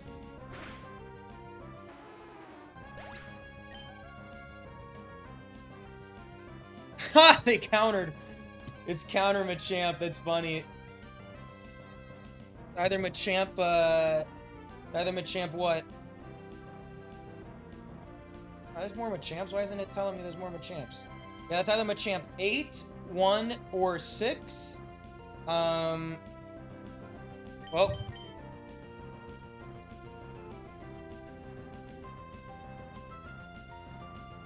I can't lose. Focus Band is a thing, so what we're gonna do is we're just still gonna Shadow Ball, and I'm actually gonna Flame... Oh, wait, Guts. I'm just gonna Double Edge. I think this is fine.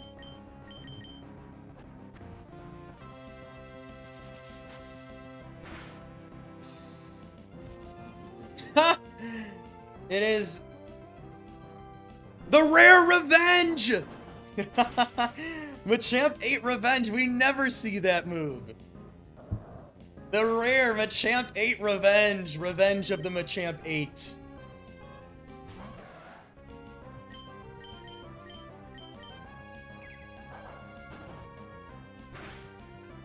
There you go. Ugh, that was scary as hell, man. That was spooky. That was a spooky one, dude. Whew. My goodness. Again, we're feeling good, though.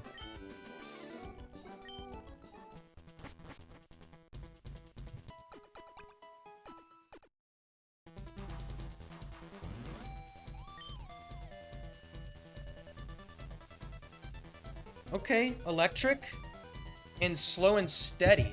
Okay. I don't think that changes our play, right?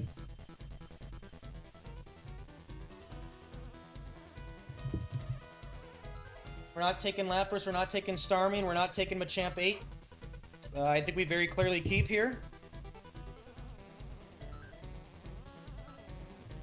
Entei, I guess, is technically a little weak, but, like, we should really be fine. We have double Lum as well, which is really good into them wanting to click T-Wave. I'm feeling pretty good here. Yeah, I'm feeling pretty good. I think we're definitely going to keep. Here we go. We're just keeping. We are just keeping this team, and let's see if we can beat this round, man. Let's see if we can beat this round. Okay, here we go.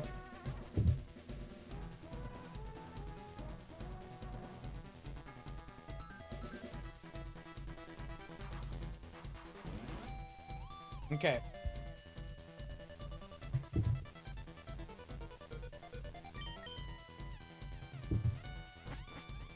Oh, there's another battle, you guys. I could lose. But don't guess the Pokemon. I could lose.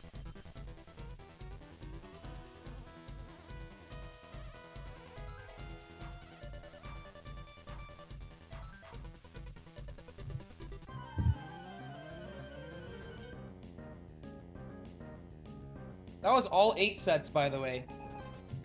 All mons with 8 sets. Here we go. This is very fine. Whiscash can't click Earthquake. Means that they might want to fissure into Entei if they are that Whiscash. Electabuzz, I'm not doing another round after this, no. I'm playing it safe. My next stream, though, will be on Wednesday. Will be my next stream. Wednesday will be, unless I lose this battle, then maybe I won't. I don't know. But Wednesday is going to be the next stream. Okay. So it's Buzz plus Cash. Buzz plus Whiscash. First 2. We're not very afraid of this. Like, I just don't see how I am.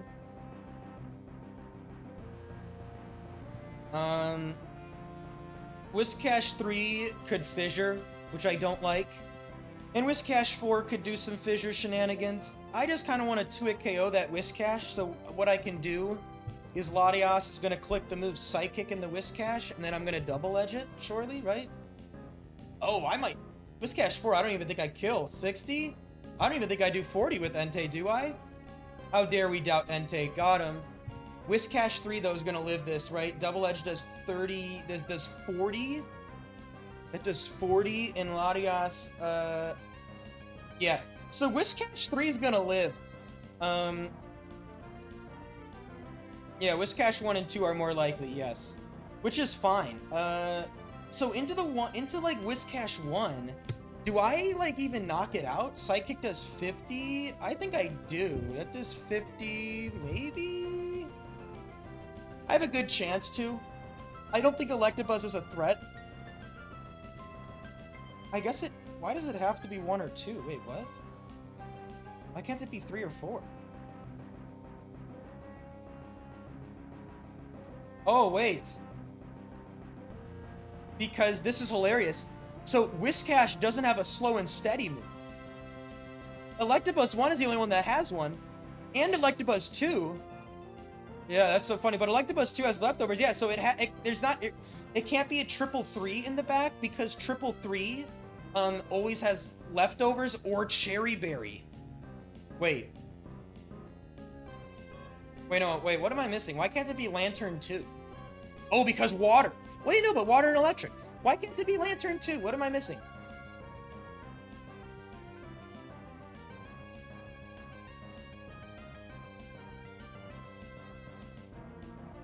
Oh, because then we wouldn't get the electric type. Ah, that's so fun, yeah. So it has to be Electabuzz 1 or 2, LOL. And Electabuzz 1 is going to try to T-Wave something for sure. And Electabuzz 2 is going to, like, try to attract Latias maybe or something dumb. I don't know. Here we go. Psychic Double Edge. Let's get him. Hopefully it's Whiscash 4. Yep.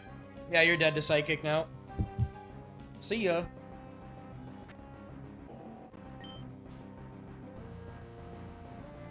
Ampharos, LOL.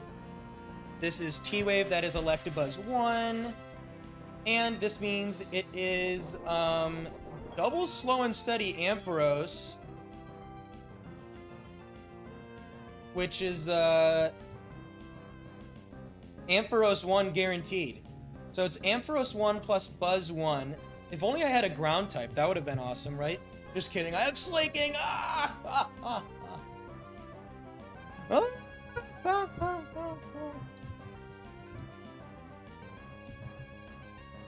Did Slaking click Earthquake once this round? I don't even think it did. Yeah, again, I mean, like, the only way... I'm gonna target the Electabuzz because... Yeah, I'm just gonna target the Electabuzz. So I'm gonna Double Edge it for 53 and then Psychic it. I could even Flamethrower it. Yeah, let's just do that. LOL. Goodbye, Electabuzz. Here comes Ampharos to T-Wave something. Oh, I have Lum, you silly goose! You silly goose!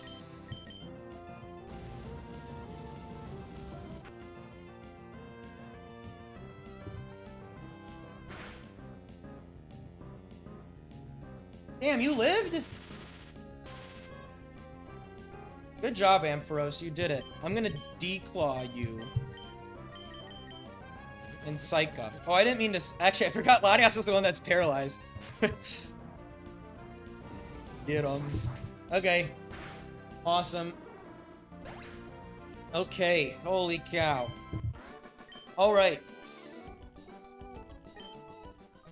That's 154, man. We had a good draft there. We had to do a lot of swapping. Alright. Alright. Okay, so I know you guys want to see the draft.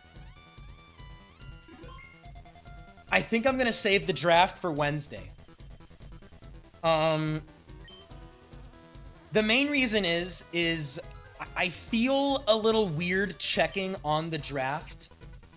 So technically what you can do, and I feel weird about it.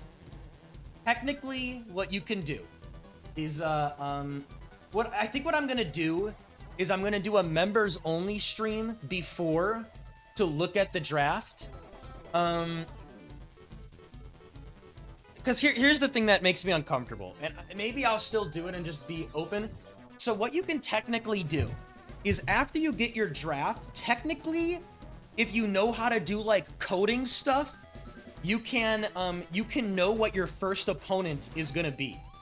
So when you see your draft, you can know what your first opponent is gonna be if you like do RNG stuff, like if you like look at the code or something like that, right? So what I don't know, maybe I should just still, I mean, obviously I don't do that, but I just have been thinking about, like, if someone else was to go for streaks, they could very easily cheat by doing what I'm doing and saying, oh, we're doing it for the thumbnail, man. Like, I don't know. Like, obviously I don't do it, but there could also be another streamer that just says they aren't doing it. I don't know.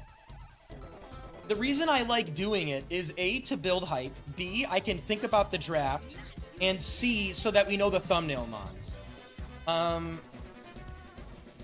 And if I do a members only stream before, like, I don't know, maybe I'll just show it on, maybe I'll just do it for this streak, but afterwards I think I have to change that, because it is like, I don't know.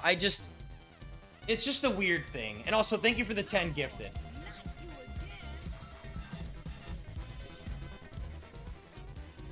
You can go off stream and look at the first opponent.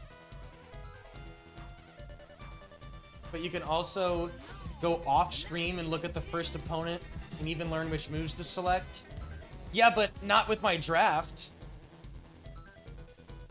If I save the draft for members only stream, I don't know. Yeah, like I feel like it's a reasonable standard to set. Yeah, I make a save state, yes.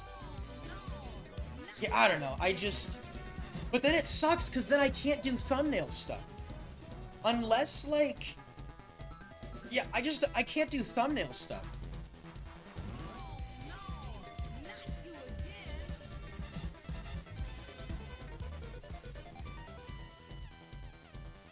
If you take a save state in draft... Yeah.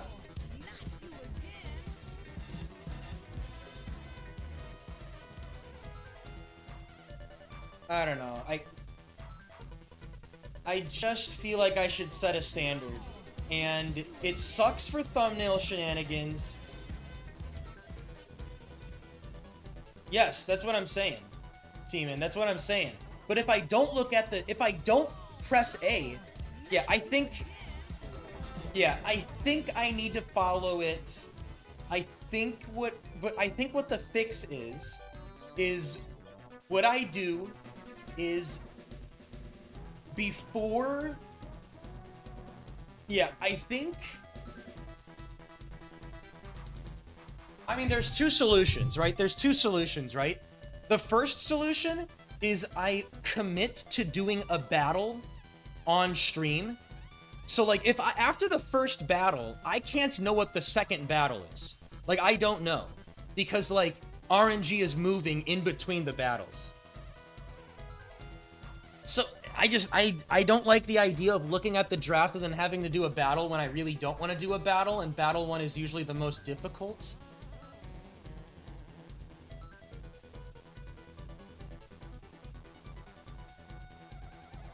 Yeah, I just feel like I shouldn't ignore it, and for competition's sake, I feel like I shouldn't look at it. But I'm trying to think of a way, because I still want the thumbnail. Like, what, like, I'm just trying to think about, like...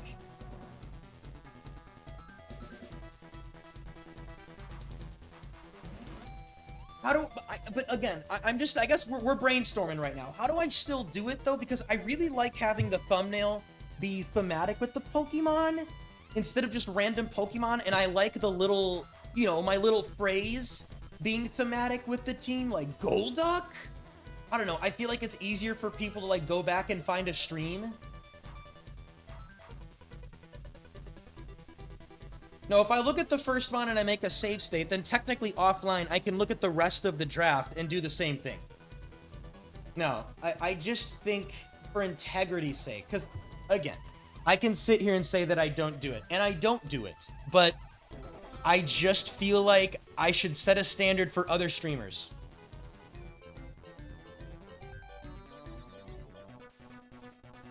How long does it take to make a thumbnail? Not too much. So I guess maybe the idea is like I have a default thumbnail that I just change at the start of stream, maybe? It would take like 5 minutes, but maybe I just do that? Yeah, maybe I just make the thumbnail on stream and then I can just, cause like right now I could technically like change the, I could technically change my thumbnail, right? Isn't that something, can I do that? Edit. Yeah.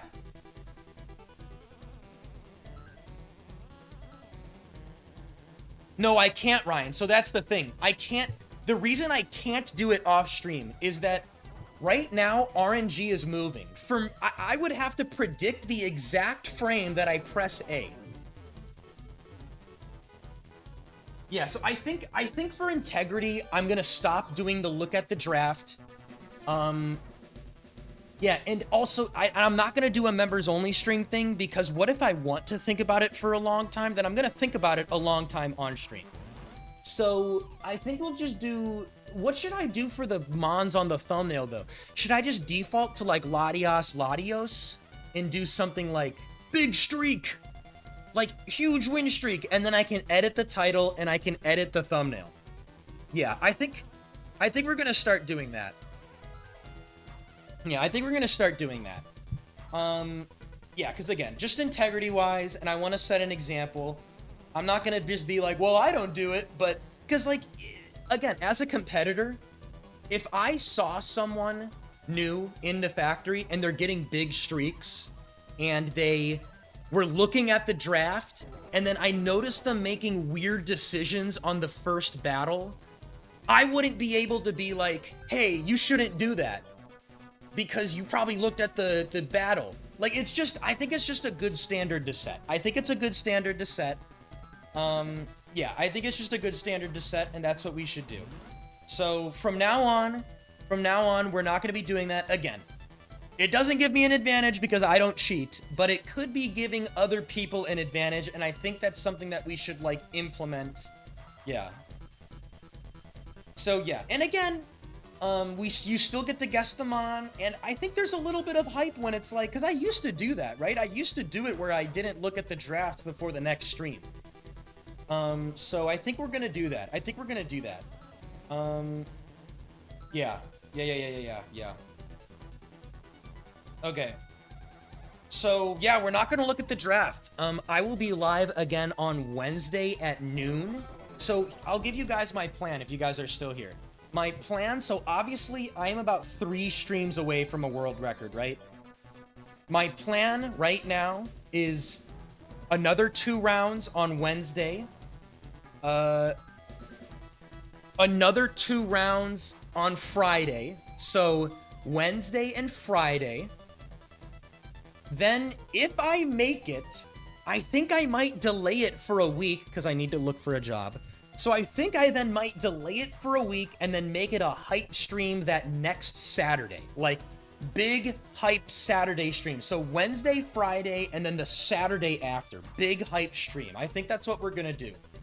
And again, another reminder, if you are still lurking, stay tuned for next Saturday. Wildcat Formation is continuing his world record level 100 streak. I'll tag everyone in the Discord on Saturday. But... he is going to be streaming like next Saturday. What even is today? LOL. Today is Saturday. Next Saturday, Wildcat's going to be streaming to try to go to 200 wins on Factory. So definitely be excited for that. That's going to be next Saturday. I won't be there. I'm going to a party that day, so I won't actually be there, but I'll tag everyone in the Discord and stuff. Yeah, so be there Wednesday. I'll do another like announcement post and stuff. Man, dude, we're on a big streak, man. We're on a big streak. Huge streak. This is crazy. I'm very excited. I mean, the best streak I had before this was, what, 80-something this month? So, yeah, we've had a little bit of luck. I think we've had some pretty above-average drafts at the start, and then I think... we've had some kind of balls drafts, though, at times. Like the Golduck Manectric one, that was pretty bad. Yeah, dude. Yeah, some hype stuff, some interesting plays, some good tension, right? But I will be back on Wednesday. I'm tempted to stream on Monday, but I know I'm not going to have the energy. I'm probably going to be pulling like a Mario Kart 64 all-nighter with some friends on Sunday. Because I'm practicing for PA Meet, which is the biggest now ever in-person Mario Kart 64 tournament in Pittsburgh. Like, first weekend of March. So I'm practicing for that with some Mario Kart buddies. Because I like Mario Kart 64. It's my second game. But, yeah.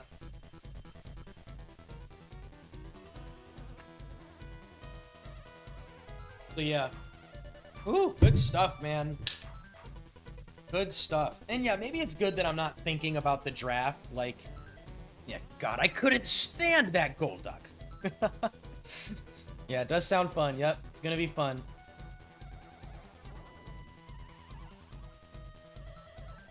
Man. Yeah, the Lapras battle was pretty epic. Yeah, pretty scary. I mean, man, if they landed that horn drill or landed that sing. Okay, so why people talk down on Mario Kart 64, which I do agree with, I think it's a terrible casual game. If you don't know how to drive and you don't like how it feels at the start, it is a terrible experience when you're used to like Mario Kart 8. It's clunky. It takes a bit of getting used to. I think I understand why people don't like Mario Kart 64. It's also very hard to play versus. You have to get a program, and I have to get like this RAFnet adapter thing. Like, I literally have this adapter that connects to my computer so I can play online. Yeah, I don't think Mario Kart 64 is the best Mario Kart. I do think it has the best versus scene. I think it's the best versus Mario Kart, easily. I think Mario Kart 64 is, but, yeah. Okay, man. Dig boom? Wait, should we go back? Should we go back? Okay, wait. You know what? You know what? For fun, let's try some dig boom stuff. You guys want to do that? I'm gonna do it. Hold on. Let me make a save state here because I'm paranoid. Let's do dig boom. Let's just see what's up. Hold on. Let's try. Everyone's gonna be confused. Hold on a second.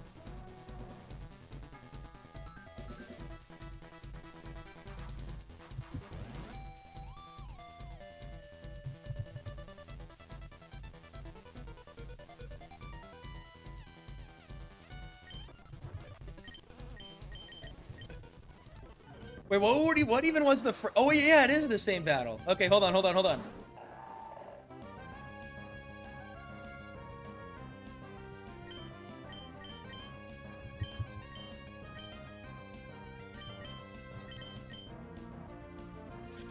No, how dare you! I probably actually would have hydro pumped and shadow balled.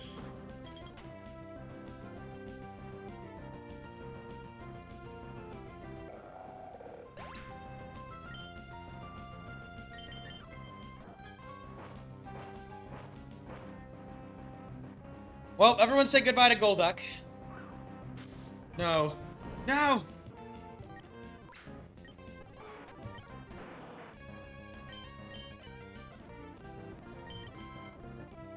Oh! Oh my god, I'm gonna lose. Evil Earthquake! Wait! Okay. Let's do the real play. I think this is the real play.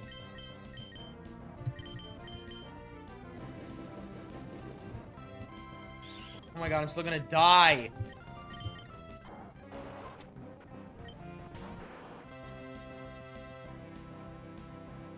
Wouldn't I have earthquaked here?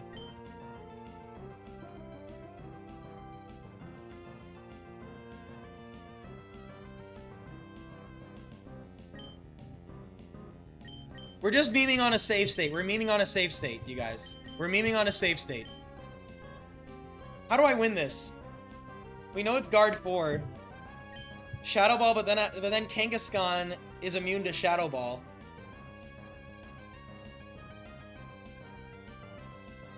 Low-key, I still think I Earthquake. But they probably could have countered. Whatever. Oh! Golduck the goat! No, you missed! Oh my god, wait.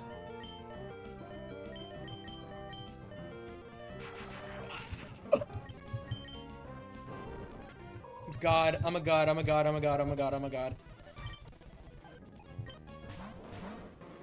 Did someone say dig boom?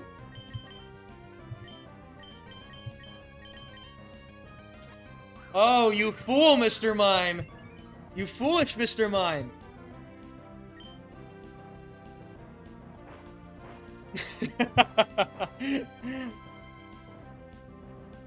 Oh my god!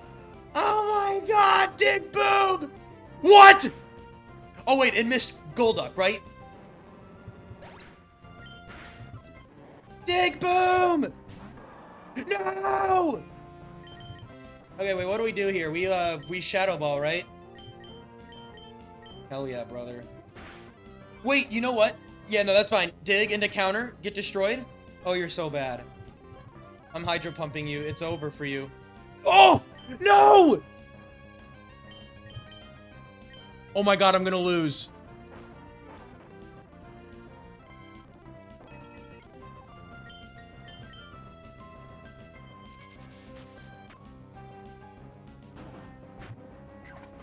Oh yeah, counter the Golduck. Counter the Golduck. Wait, wait. Get him, Golduck. That's a banned Golduck right there, baby. Oh my god, no. Golduck! No, it's gonna rest! Oh my god, I would lose. I'd have to get a crit.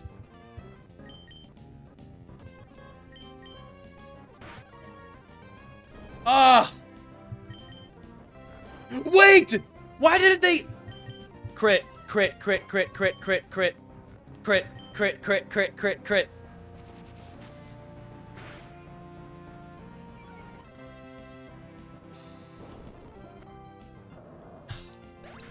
No, we're doing it again. For those that are new, this is not legal, okay? I'm not... I just want... Dude, thank God I didn't go dig boom, by the way, man. Holy crap. See, look, I'm entering on different RNG frames, so different things are happening.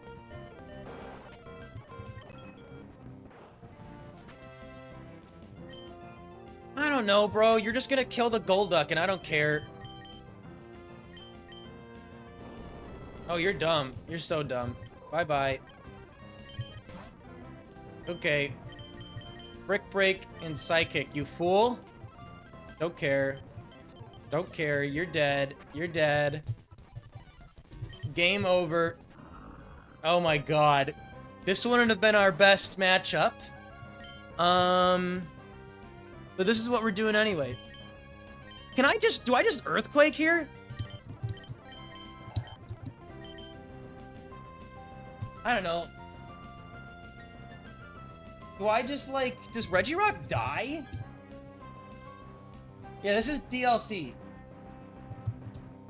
During battles, it freezes. Oh, you're so dead. I'm gonna do this. I'm gonna Hydro Pump, and I'm gonna Shadow Ball the Jinx. Oh, you're evil. Oh, I hate you, but you're dead, right? Got him. Ah, you fool. I Hydro Pump, and I click Earthquake. Oh my god, you're so bad. No! Golduck live! Golduck live! Golduck! Oh my god! Wait, this could be damp. Hold on, that's so bad. This could be damp. What would I do here? Would I still dig boom? Would I just risk it? Like, low-key?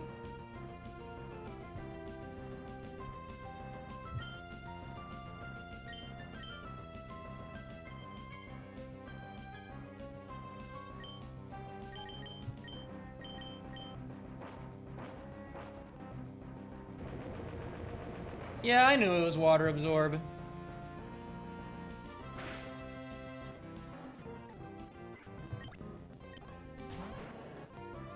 Does Golduck get intimidated?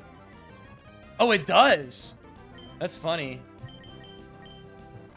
You're dead. Follow-up dig didn't kill? You're dead. This team is busted, everybody. This team is busted. Like, what do they do here? They can't do anything. They lose. Here, I would actually probably do this, right? Hydro Pump and maybe Shadow Ball. Oh, money. Money.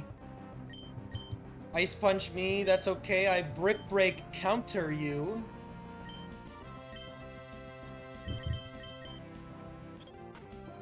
Oh! Okay, never mind. You're dead.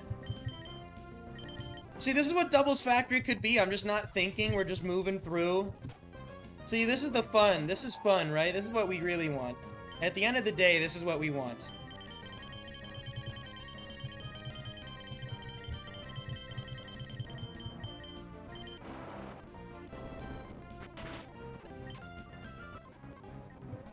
God tier team. God tier team.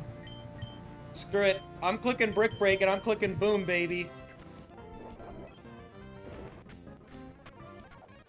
Oh, they could have countered that boom into slaking. That would have been a misplay.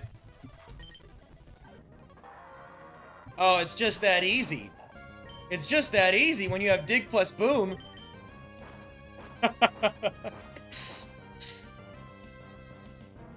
See ya!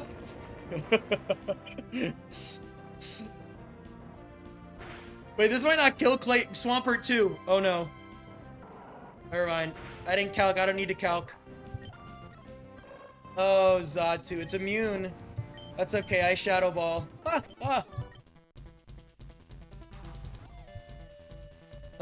Dig Boom. Dig Boom Gaming. Oh, great.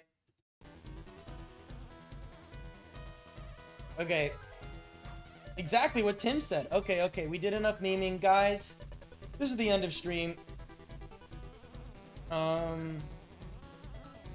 Again, I will be live on Wednesday. So, taking a little bit of a 3-day break. But you guys have a good weekend. If you guys have a date, hope you guys have a nice Valentine's Day evening if you're not already out. So there you learn, Dig Boom is bad. Dig Boom is awesome. Dig Boom won. Hilarious, though. Dig Boom, hilarious. That would have been so awesome. And, like, genuinely, the most viable Dig Boom? Well, maybe Jolteon. But I think I like that Golduck can Hydro Pump rock types. I think that's pretty big. And it doesn't die to Earthquake like Jolteon. But Jolteon is faster, so Jolteon Dig Boom's probably better. Anyway, okay, you guys, thanks again. If you guys aren't in the Discord, then consider joining the Discord if you haven't. It is fun. It's a cool place. There's not going to be a members-only stream. I mean, maybe I'll do a random members-only stream on Monday, but I don't really think so. Yeah. Thanks again for tuning in. See you later. Not Shift 3-2, no. No Shift... Oh, yeah, Shift 3-2 has Dig. You're right. I don't know. Shift 3-2 has some bad weaknesses, and it doesn't do damage after the fact. Maybe. It is immune... It does resist Earthquake. Okay. Peace out. Thanks again for watching.